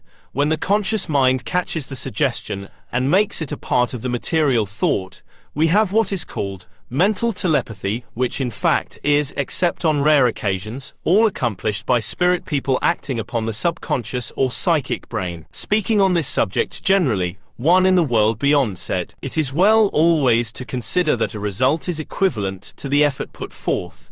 The intensity and constancy of a thought are a positive force. A thought, bearing upon any particular subject, having been thoroughly established in the brain, grows just as a plant grows from the seed, as the development of that seed will be proportionate to the conditions of the soil and the amount of sunshine and moisture, so is it with the growth of thought. Thought is planted in the human brain by the next great power beyond mortal man, sown in the form of suggestion, and as with the seed sown by the master hand of man, so it is with the suggestion sown largely by the master hand of spirit forces. Some are given birth and grow and fully develop in all their importance and beauty, but many, by far the great majority, fail of birth. Where the latter condition prevails, the human brain must, by a process of purification, be made receptive until it can catch and give birth to the seeds of suggestion sown. Progress is the grand object of nature. This word progress is one of mighty import to the material world, and true progress is possible only when those who have advanced to a higher plane help those who are still struggling upward. This applies to all things, material, intellectual, and spiritual. Nature has imposed on us spirit beings the duty of assisting those mortals in the body by such suggestion as we can impart to them through the subconscious brain. And so, likewise, there are some among us to whom suggestions are imparted by those in the grade immediately above us. As on earth there are weeds as well as useful grain and beautiful flowers, so among your people are there apparently worthless mortals. But who can say when or how the weeds, following the great law of progress, will evolve into useful or beautiful plants? And yet as simple weeds, may they not serve a great, if hidden, purpose? And so with those among you who, according to your judgment, appear worthless, do not forget that the same master hand that created them created you, and that it is better not to criticize but to endeavor to get an expression of the intent of their condition. Always have charity. If you do not possess it, secure and cultivate it. What I have said this beautiful Sunday morning is a sermon to you, the lesson of which is, let those thoughts that come as suggestions flashed upon the sensitive plate of your brain, upon your subconscious mind, grow, cultivate them. As they develop, they gain in strength, and as they become strong in themselves, they can by their own strength, and because of the emanations they throw off, accomplish deeds. Whatever conies to the subconscious mind must be at once grasped and held if you would make it your own. Then the thought is fashioned and developed to become again a part of the universal stream that flows into the eternal mind. The average so-called man of science seems determined not to accept the spirit hypothesis of psychic phenomena, and offers many other explanations while going through his erroneous process of elimination. But truth existed before, and will be after, his futile struggle is over, and he may be among the last to understand this simple law. Sir Oliver Lodge, the foremost scientist of the present day, who acknowledges the existence of an invisible world of spirit people, and has proved it to his own satisfaction, says, "The object is to get, not something dignified, but something evidential. It seems to me that when one has proved the existence of a thing, he would like to know something about the thing proved, and not try to prove it again. Having long ago proved the existence of the invisible world of spirit people, I have not sought for an accumulation of evidential facts, but rather for something dignified from the inhabitants of that world. Whether or not such facts have been given me, these pages will answer." Chapter 18, Spirit Suggestion. Have spirit people any influence on our daily thought and action?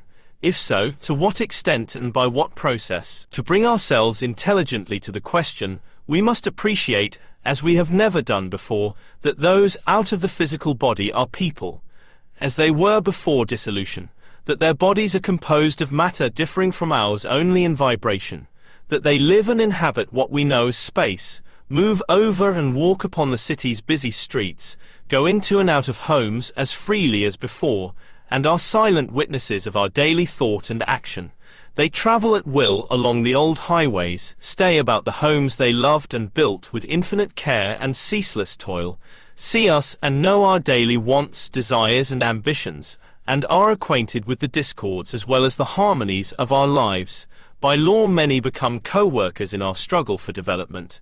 I know the limitations of the human mind and its inability to grasp this simple proposition, more important than the accumulation of wealth, and wish for many tongues, that I might speak in all nature's dialects and languages, and bring this simple fact home to all the men and women who inhabit this globe, for it would revolutionize the conduct of mankind and enrich the world. There are some truths that cannot be told too often. There are truths that, no matter how often told, seem to make no impression. There are some soils which, no matter how perfect the seed or how thickly sown, give little return, and so in many ways we tell over and over again what follows dissolution, finding now and then a fertile brain. All knowledge is the result of suggestion, which may be divided into three classes: physical, mental and spiritual. Physical, that which is objective. Everything we see or hear in nature makes its impression on our minds. Something is by that process suggested to our senses, and to the extent that we grasp and understand, we make it our own, and thereby the sum total of our knowledge is increased. One in Spirit Life, who has given many lectures, said on this subject, "Come with me through the walks of life, and see the manner of men we can help. It is not the arrogant fool who says in his heart, 'My way is the only way,' nor yet the man who weakly fears to trust his own instinct, and vacillates falteringly between the opinions of man, but it is the sane, quiet thinker, who is willing to listen to all arguments, and to choose wisely those that appeal alike to his heart and brain. Such we can assist by spirit suggestion. Without his being conscious of it, we can often guide his thought along right lines because he is fair-minded. Suggestion is one of the strong factors in the life force. As you said this morning, all things have their power of suggestion. Does not a low saloon throw out its vile suggestion to all men? Whether this emanation entices or repels depends upon the man, but its surrounding influence is felt strongly, and the suggestion is evil. A beautiful rural scene is helpful with its suggestion of peace and harmonious coloring, and so it is through all phases of life. Hence all should seek the best, and unconsciously all do aspire to it. Mental, that is, by deduction or reasoning from one known cause to its effect, something more is suggested. By this method we prove facts previously unknown. An illustration of deductive reasoning is found by accepting what is known as a fact, that nothing in nature can be destroyed. From this proved hypothesis, we find that our mind or soul is a part of nature just as much as the earth itself, and more important. The mastermind that created all things has not planned the annihilation of its higher forms and preserved the lower. That would be at least an injustice. Man has proved that it is impossible to destroy an atom. We prove by the process of deductive reasoning, which is really the highest form of demonstration, that a human soul cannot be annihilated, and having reached that stage of mental development, it is only a step to prove by laws as certain as those pertaining to the physical, that the spirit of man, as a fact, is not destroyed.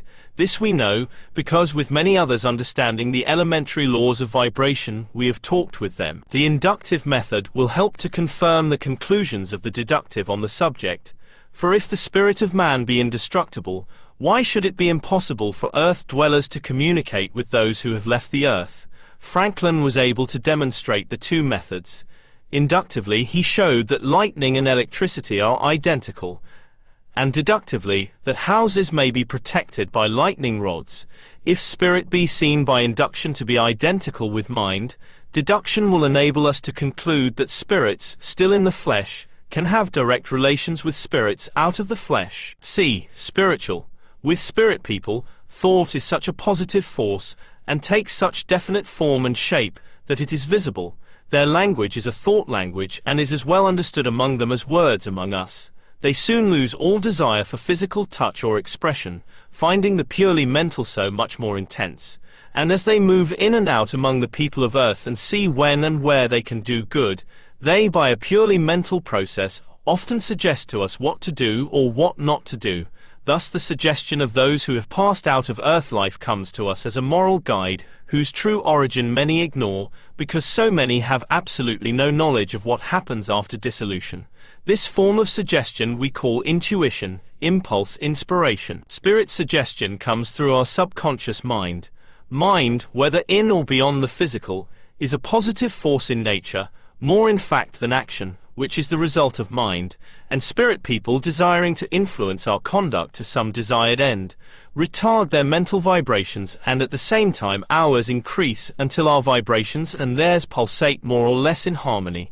Then it is possible for them to make their thought our thought, and when we, guided by their suggestion, do some good deed with their cooperation, we increase in some degree the sum of universal good. But because those beyond the physical are not always spiritual, some being on the contrary, of a low order of mentality, often depraved, as when in the body, with low instincts and base appetites, they, if our thoughts and desires are of a similar character, can reach our subconscious mind, and suggest that which will satisfy their desires, and the results are base actions produced by both factors. Man is not a mere automaton, but a personality, deriving his progression from suggestions of people both in and out of the body, and it is difficult, so subtle is spirit suggestion, to tell with any certainty whether the thought that preceded the act was our own conception or that of some spirit working through our brain to do good or to satisfy his own selfish desires. For this reason, one should weigh well what he has an impulse or desire to do. Good always precedes evil. First impressions are better than those which follow because they are more spiritual. The whole process of thought is the result of suggestion, without which ideas could neither be formulated nor expressed. Knowledge would be unknown, and evolution impossible, were it not for suggestion. The influence of the spirit world is far greater than any mortal can comprehend, because we are unable, so faint is the line of demarcation, to tell the origin or source of any thought. In formulating this philosophy, I am unable to say to what extent intelligences beyond the physical have influenced my mind. My brain may have been, so to speak, a conduit of thought, and my hand an instrument to give physical expression to natural laws not generally understood by man. I cannot tell. I have not been conscious of any suggestions, but knowing from my conversation with spirit people the subtle power of suggestion, I would not say that they have not had a very great influence in shaping this work. I have the greatest respect and love for many who have, voice to voice, proved their identity, and given me their knowledge. What they have taught, I know. To just what extent they can influence our daily conduct and thought depends on their mental conditions and ours. It is therefore largely an unknown influence, but an important fact which man should understand. The life of spirits is intensely active and real. They have their work along those lines for which their experience in earth life has best fitted them. They labor where there is the greatest need, where most good can be done. The ignorance of those in the physical world on this subject is very great, and as a result their condition is so inferior to what it might be, that spirit people, realizing the deplorable situation, spend much time in the earth plane striving to enlighten mankind, and to make them live better individual lives, a task which increases their labors and impedes their own progress. I recall listening not many years ago to a boy not more than 14 years old, playing the great masterpieces on a violin with marvelous technical skill. His intellect was not above the average, nor had he received any special artistic training, yet he could execute the most difficult music. One of our standard law books, recognized as an authority, was written by a boy while at college. Fiske wrote philosophy in his teens. We have always had prodigies who were able without much education to accomplish great things, but there is nothing remarkable in this, after all. It means only that a master in spirit is able either to suggest and to work through their subconscious brains, or in some instances, like the boy violinist and blind Tom, to take actual possession of the body and brain, which, for the time being, is used as an instrument by a mastermind to give physical expression to his attainments. What is true of the boy is true likewise of the man. It is difficult, So great is the power of spirit minds, so fine is the line of demarcation between self and their suggestion, to tell at all times what is self and what is suggestion. This mind of ours is like a stream having its source among the hills and flowing toward the sea. A thought to the right finds its way to the channel, another one comes from the left and joins the current, adding volume and character, and when the stream reaches the sea of expression, it is hard to say how much of it came from the original source, how much is our own, or how much flowed in from surrounding conditions. We hear a voice calling our name. We turn and listen. It suggests that someone would speak to us. We hesitate while the thought finds lodgment in the brain, and it too sets in action a line of conduct. That thought may have been generated by a process of reasoning, and again it may have been the suggestion of some spirit interested in our welfare. Spirits can call as well as those in the physical body. Both can be heard, the first by the mind itself, and the last by the physical sense of hearing. And it is difficult for anyone to say, such is the feasibility and possibility of spirit suggestion, whether one originates or obeys. Inspiration is spirit aid and suggestion, nothing more. Chapter 19. The World's Desire. This is an age of greed. We as a people have drifted out upon the sea of selfishness, egotistic desire and devouring ambition, and set the many sails to woo the winds of fortune. This is an age of money. Every nation and every people have erected a throne on which wealth sits in state.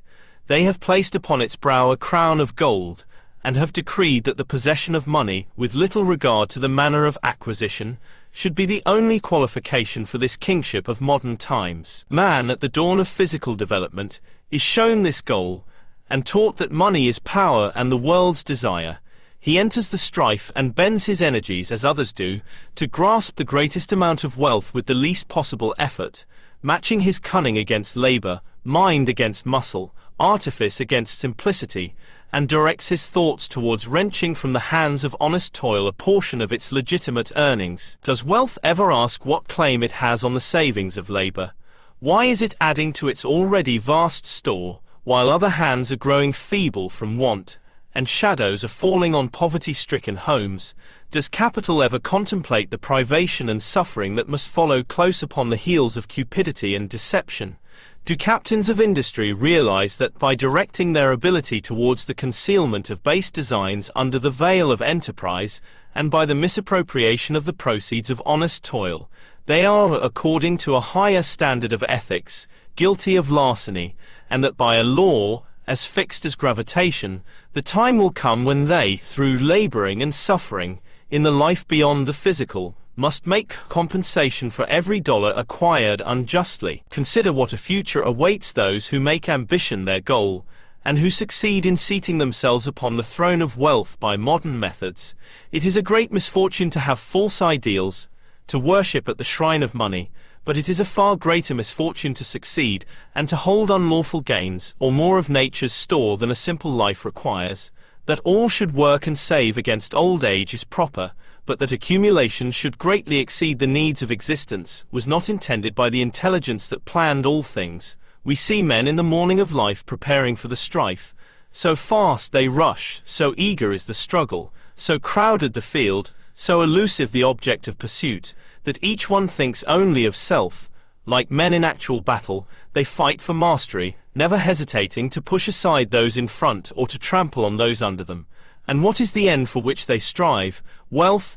Yes, but not all, for with the advantages that money brings come arrogance, pride, greed, and increased selfishness. What real benefit to the world are the very rich? Some few do good by gifts that help the poor and needy. Some endow hospitals where suffering is reduced. Some give libraries, others build churches and cathedrals. But the great majority hoard their gains and count their money. The love that should encompass all mankind is given to wealth. The greater portion of their thought has been spent in accumulating their hoard, and consequently they love it.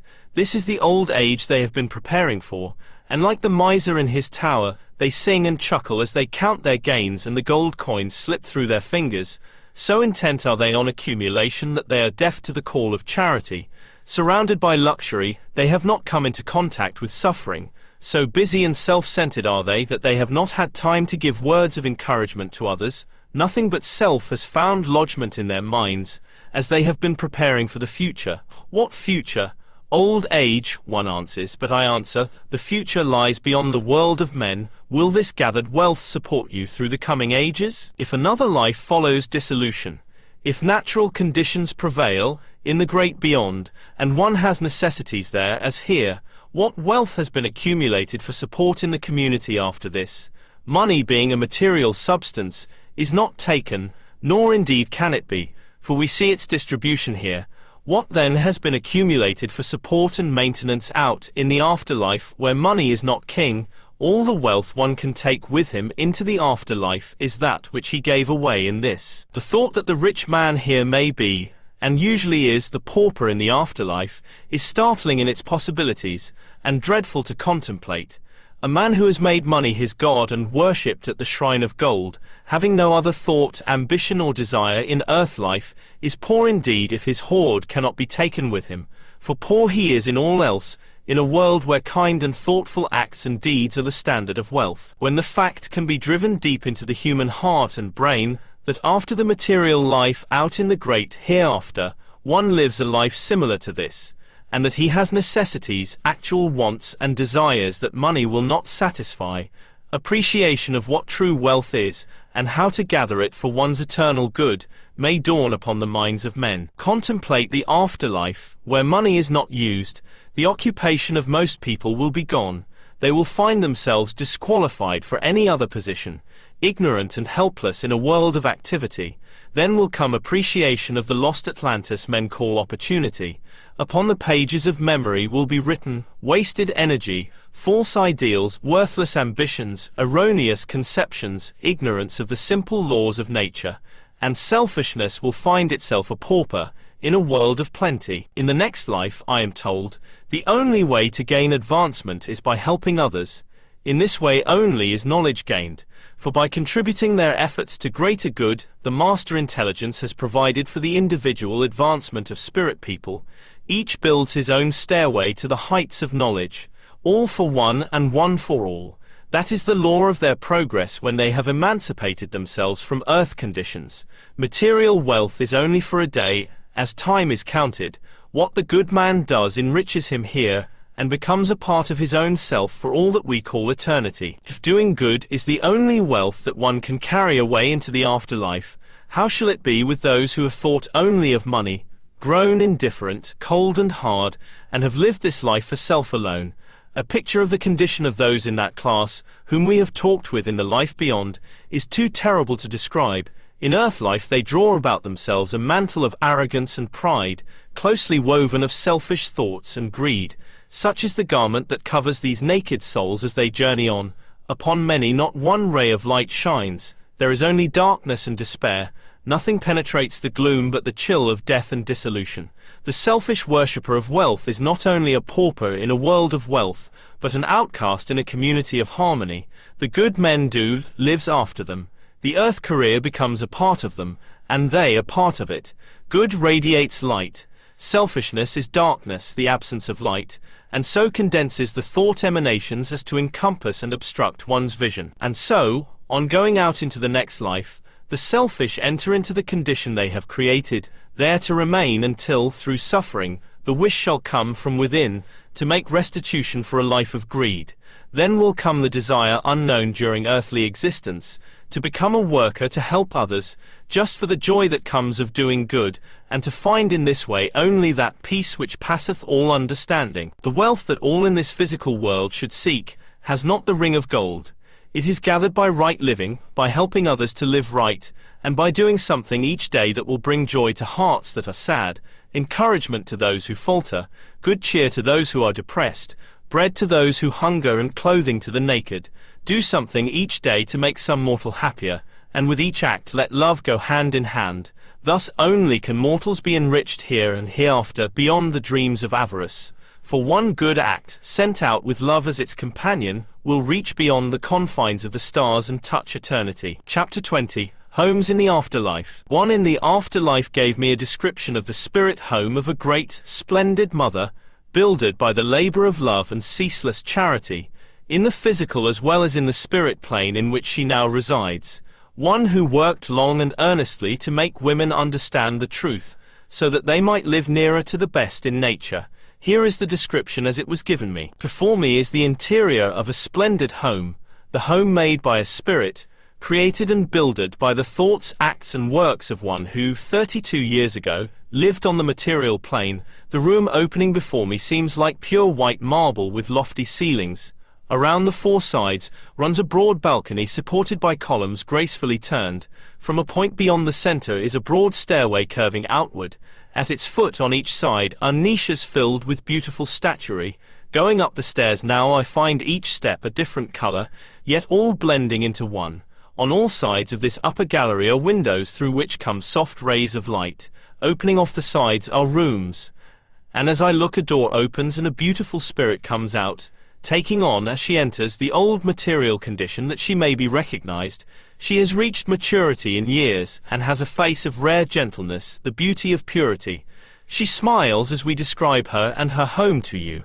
With her is a daughter just reaching womanhood, one that never lived the earth life but was prematurely born. These two, drawn by the invisible bond of affection, have builded this home and made it rich with love. Passing down the corridor now, the mother's arm about the daughter, they approach the other end of the building and descend a stairway similar to the first, and go out upon a broad terrace, along walks bordered with flowers, into the garden of happiness. Turning now and looking toward a valley, I see many trees heavy with foliage, and through them I behold the waters of a lake, rich as an emerald in color. About the vaulted room which I have described are many others of like material, filled with all that this mother loves. Books that she uses in her work are seen. Pictures created by acts of tenderness adorn the walls. Musical instruments unlike those of earth await spirit touch. This is a home where girls just budding into womanhood are taught purity. This is a mother's home, and suggests to you the possibility of spiritual surroundings. It was not builded in a day, but is the result of labor in the earth and in spheres of progression, where the surroundings are in harmony with spiritual development. The home of a good woman, builded by helping others. I said to one of my friends in the afterlife, at another time, "Tell me of the homes of spirit people," and in reply he said, "That is a most difficult thing to do, because earth people expect to find everything so different, while, in reality, the homes here are practically the same as in earth life, except that there is in the advanced spheres no discord, no lack of harmony, nothing but light, beauty, music, laughter, blended with earnest, thoughtful study. I am describing the home of a spirit who has grown to know the life principle. There are many poor, struggling souls willfully or ignorantly, looking down instead of upward into the great possibility of the future, who are living in squalid huts which their deeds and thoughts in earth life have made for them. Very few have beautiful homes ready for them when they enter spirit life, for most people live in such ignorance of natural laws that they find insufficient shelter awaiting them. But the wise ones start to build by perfecting their way of thinking, and by undoing wrongs on earth, and also by helping others. No actual physical touch is given these homes, but, as the soul grows in beauty of thought and deed, the home grows to perfection. Are these homes as real to you as ours are to us? I asked. They are the abiding places of spirits who gather into them the objects of beauty they love, and their harmonious spirits come and go, as in earth life. They are as real to them as yours are to you, but we look at things differently, we think them, and the thought is expressed in waves that are visible and real as long as we hold the thought. This is no flight of imagination. Let me bring home the truth by an illustration. Yesterday I purchased a country place which must be modernized and adapted to our requirements. I have been thinking what changes are possible and what I should like. It was a mental effort to take into consideration the situation and work out a plan. It was all done in thought. I can by a mental process see the change approach. The graded lawns, the enlarged veranda, the great fireplace and the towering chimneys. In thought vibrations these changes have already been made, they exist in mind which is matter, and all that remains is to have the mental plans put upon paper and sent to the builder, who will give them physical expression, construct in gross matter what now exists in refined matter. These changes are now thought creations, they exist in fact, I can see them. So it is in the afterlife. The home and environment are made by thought, created in spirit matter, which is mind, and its beauty and grandeur is only limited by the purity and progression of our earth life. Those in the other life have their limitations as we have. They must have knowledge and development and comprehension just as we do. We differ in our creations only in the manner of expression. The one must be suitable to physical, the other to spirit requirements. Both are first mental processes. One is expressed in gross matter, while the other consists of spirit matter and spirit expression. The next life, in its inception, is the sum total of this life and nothing more, and the structure fashioned by our acts and deeds here is that which we must inhabit when we enter the spirit world. The idea that all space is peopled, and that in the universe there are no waste places, is not only startling, but it must appeal to our reason that the mastermind in creating so planned that all space should be of use and occupied for some purpose. The thought world does not need the land nor the waters, nor the physical atmosphere to subsist. Passing beyond material laws, who shall say they cannot live and move in the invisible sphere about us, and surround themselves with thought creations? They live beyond and outside the physical bodies, beyond our vision, yet with us. While their presence is felt by the many, it is known by the few.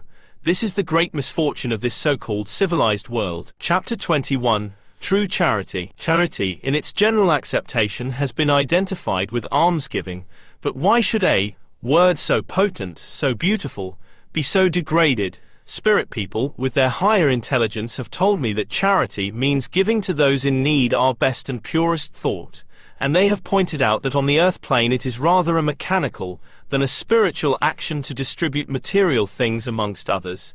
How many, when they help those in need, give their best thought as well as material aid? True, material assistance is often indispensable, but nevertheless it should be only a stepping stone to something higher and nobler. A charitable thought, sent out and transmitted by waves of psychic ether, will reach many souls in despair, and perhaps lift them to higher conditions in the material as well as in the spirit spheres. There are persons in earth life who are too poor to give material aid, but who, out of the richness of their benevolent hearts, give that which is better, more precious, more godlike, loving words and kindly deeds. Such as these are never too tired to offer sympathy to those in need, never too weary to speak a cheery word to struggling neighbors. Such persons radiate happiness around them, and are continually sending forth the purest and best of which a soul is capable, and when they go out into the afterlife, they find that bread cast upon the waters does return. It is my custom to ask of spirit people to give some expression of their views on subjects under consideration, and in reply to an inquiry about charity, one said, "And the greatest of all is charity of thought, without which the utmost gifts of money become as pebbles in the mouths of the hungry. Think of all as you would have all think of you. A thought, once born, grows to its fullness, not only by the good done to the individual, but by its strength and goodness.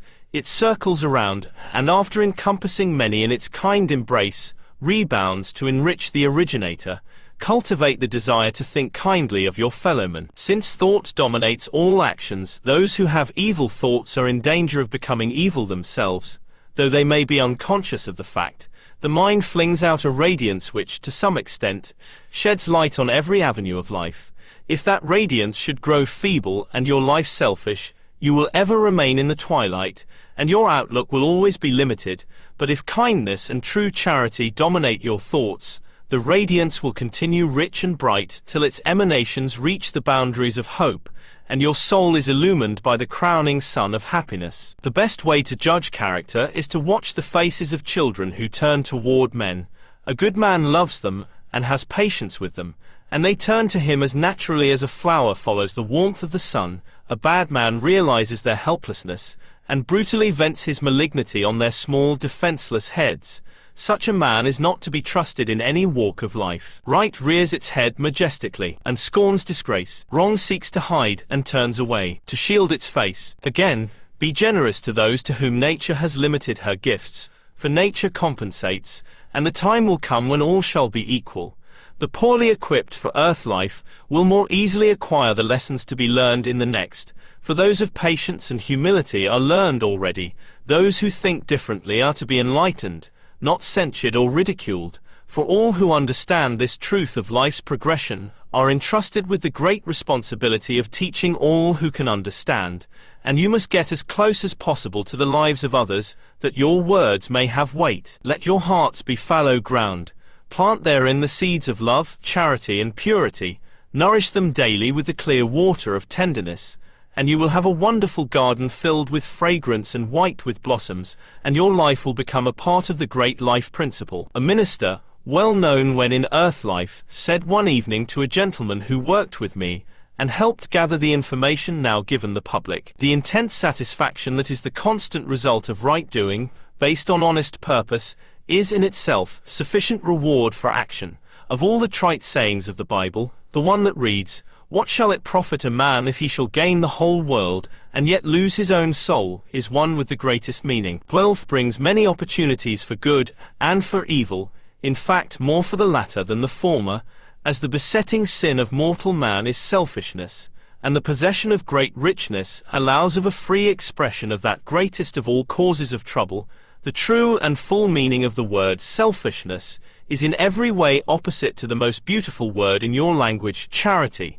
Shorn of their meaning as applied to money, they are the negative and positive of man's character. The fullest opportunity of giving expression to these two opposite words comes with the possession of great wealth.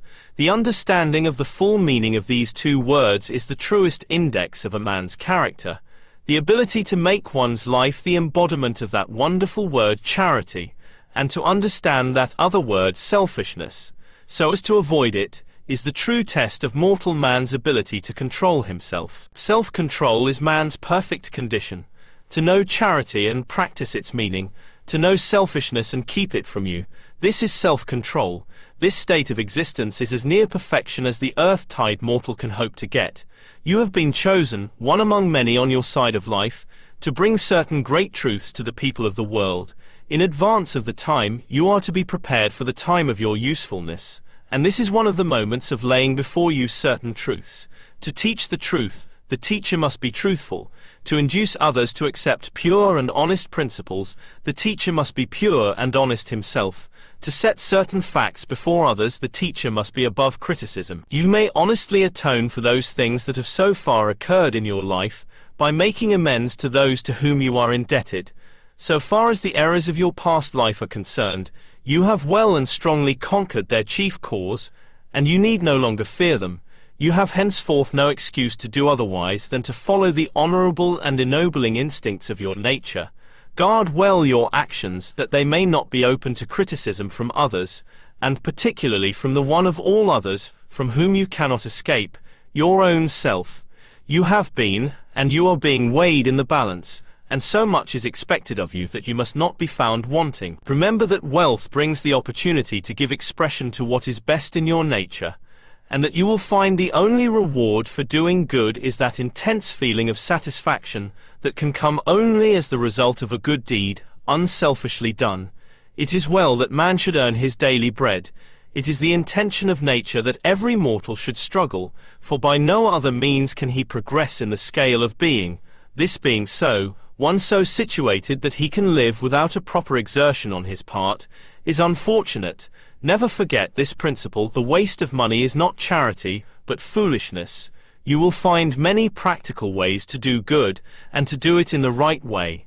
A clean tenant demands a clean habitation. A pure heart and a pure mind are the results of your own efforts so to keep them. Charity is not a formula. It is thought clothed with a kind act. Cultivate charity in judging others. Try to draw out the latent good in them, rather than to discover the hidden evil. We must do this, if we would rise to the full glory of our privilege, to the dignity of true living, to the supreme charity of the world. Chapter 22. To that mortal would I speak. The gentleman who opened the discussion on the attitude of science was himself, while in earth life, a great thinker, and has evidently made much progress. As a chemist in the sphere where he now lives, he is fearless in speech, and has courage born of knowledge. It is a privilege that I prize greatly to discuss philosophy with him, and many of his discourses have found place in this work. After speaking on the subject above mentioned, I asked permission to use what he had said. With his consent I give in his answer perhaps the most remarkable message that ever came from the spirit world. Insofar as you are impressed with the thought that my simple words will enable you to give to the people of Earth a clear and honest statement of the facts, with reference to the change from one sphere to another sphere of usefulness, everything which is in perfect accord with, and which carries out the intent of that whole, which it so perfectly controls, you are welcome to use. If anything that I have said or may say can in any degree bring to the people of Earth an appreciation of the future that awaits them, I am deeply grateful. One older in spirit life and far, oh so very far beyond me, bids me say, upward and onward, always lead the way, for climb ye must, whether ye would or nay. That omnipotent force that has fixed the destiny of all things, has so willed, and struggle though ye do and will to follow your self-impulse, and journey to and fro, yet shall your course lay onward and upward, in all that has been, in all there is, and in all you shall know as you journey on. That one intent is the manifest purpose, the one supreme intent, ye of earth life shall not and cannot know, and that is wise and just. But this ye may know for your very peace and comfort, every change that shall overtake you is but to prepare you for the next, and further knowledge is but a dream of your own fancy, that springs from the speculative intensity of your desire to know. Knowing all, would ye not be that all? And knowing all, yet not having the wisdom to make use of that knowledge, what blundering fools would ye be? Only as ye shall have wisdom to exercise just and proper care of such things as be, shall ye know the meaning of those things. The servant must ever be able to do intelligently the master's bidding, that he may be worthy of trust, and if he faileth, then must the master bid him begone, and another shall enter into his stewardship until he who hath failed shall be worthy once more of his master's trust. And should he fail scores of times without number, yet shall he be set aside until he hath become his own master, and then only may he be a worthy servant to his master. And so I say unto you, that ye may learn concerning the future that shall help you in the time that is, but beyond the simple knowledge of the fact, that ye shall have answered unto you the great question of Job, asked by every son of woman from all time, though one die, shall one yet live again? I answer unto you, saying to all in earth life, yea, you shall. Let that then suffice, for I say once more to all men through you, that no mortal can obtain knowledge of what lies beyond save through the sphere above that wherein he dwells. For all must pass from earth before reaching the spirit sphere. Those in the earth plane must receive all knowledge of the afterlife from those who have progressed into spirit life. Upward and onward ye must go, and only by such a ladder as ye shall have built can ye mount. So it is well that ye build wisely and with care. Let the rungs be of good deeds, and ye shall mount quickly and joyously to great and splendid heights. But if ye are careless and slothful in the building, and heed not nature's laws, and they are writ that all may read, your advancement will be delayed by your failure, for each rotten rung must be replaced. And O ye of earth, if ye could but know the weariness of such undoing and redoing, more heed would ye give as ye rush onward through life. And so I say to you this, to know that ye live again, though ye die, is all ye need to know to fit you for the future. And if ye knew too much of that future state that ye shall enter into, it would unfit you for that state in which ye now live. Take ye no heed of the morrow, but see that ye so live each day, that the morrow may find you prepared. True honesty, like charity, begins in one's own heart. It is far better to have committed an honest error and reaped no profit, than to have great profit and to have honesty gone from your own heart. This spirit gives me no name. He says it has been lost so long from his memory, that he scarce heeded its going, as you respect a worthy man of much learning and honesty of heart, without regard to his name. So I reverence this other spirit, and I am indebted to you for the privilege of knowing him, as he came to me saying, to that mortal would I speak. Quote, Chapter 23, Truth at Last. There is not in the universe a single great problem that man can truthfully say he has mastered, and concerning which nothing remains to be found out. The laws that control this world, and are before all energy and chemical action, are universal and in force in other spheres as well as this. They control all solar systems and worlds in space. Therefore, a complete comprehension of those laws and their application requires more than mortal life. If this were not so, perfection would be practically immediate, and without process, and men would become gods here and now. The most brilliant men that have ever lived knew but little of natural laws, and of the origin and destiny of man, and until now have made but little effort to find them out. The Earth is yet so crude, our senses are so dull, and our vision so limited, that we fail to realize those emanations and movements of refined matter about us, or the subtle and incessant play of forces around us. From a single ray of light shoot millions of electrons and corpuscles, the basic constituents of matter, smaller than the atom of hydrogen, striking blow upon blow, passing by and through us in their incessant warfare with the night, but we feel them not. We do not realize the quivering and bending of the Earth's crust under our feet, caused by changes of temperature and the pressure of atmospheric waves, nor do we hear the fermentations and oxidations of the soil in the changing seasons. We do not even yet know the exact nature of that ether which a recent investigator considers omnipresent and omnipotent. We see the action of gravitation, but know nothing of the medium through which it operates. We hear the wind soughing among the trees, but we do not hear the roar of sap up trunk and branch, the bursting of the buds as they bombard the air, or the speech of growing trees and flowers and grass among themselves.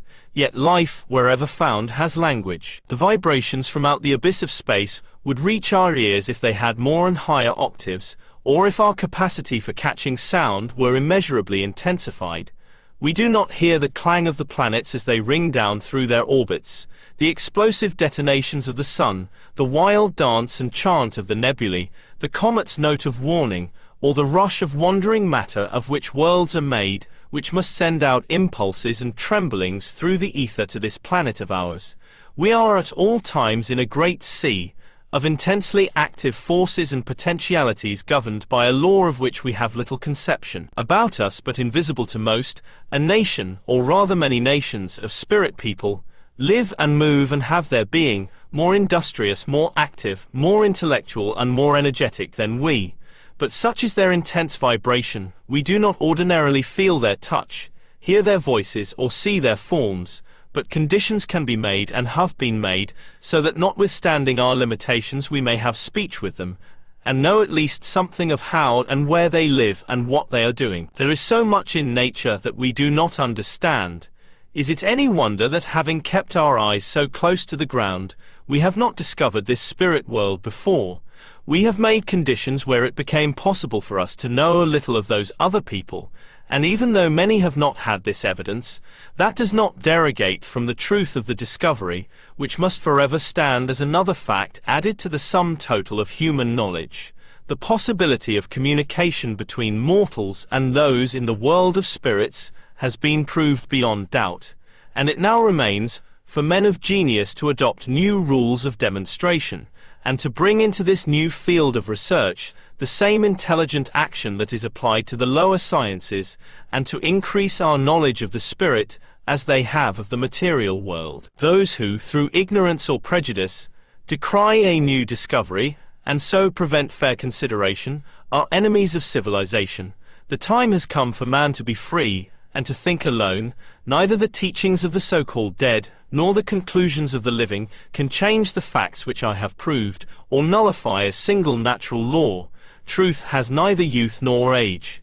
It is, and ever has been, a brother to reason. It does not need the assistance of fame or science. It has never been in the keeping of any particular class of men. It is the heritage of all who live. I look into the future and see the creeds and dogmas that for centuries have enslaved the human race, dead and obsolete laws in life's great statute book. I see knowledge take the place of faith and superstition. I see the awful fear of death banished from every human heart and mankind at peace. I see a world of thinkers, honest and free, teaching the gospel of truth, the religion of nature, and philosophy of metaphysics, the new science of matter. Let this fact sink deep into every human heart. The individual thought must at all times be kept clean and pure, for this wondrous and ever-active mind of ours is from day to day throwing the shuttle through the web of life, incessantly weaving the fabric of the condition that will clothe the naked soul on the threshold of the afterlife, and those in the great beyond watch beside the loom. The end. Thanks for listening to The Future of Man by Edward C. Randall. If you enjoyed this audiobook, please like, subscribe, and share. Check our channel for more classic works that offer unique perspectives on humanity's progress. Until next time, keep exploring the past to understand our future.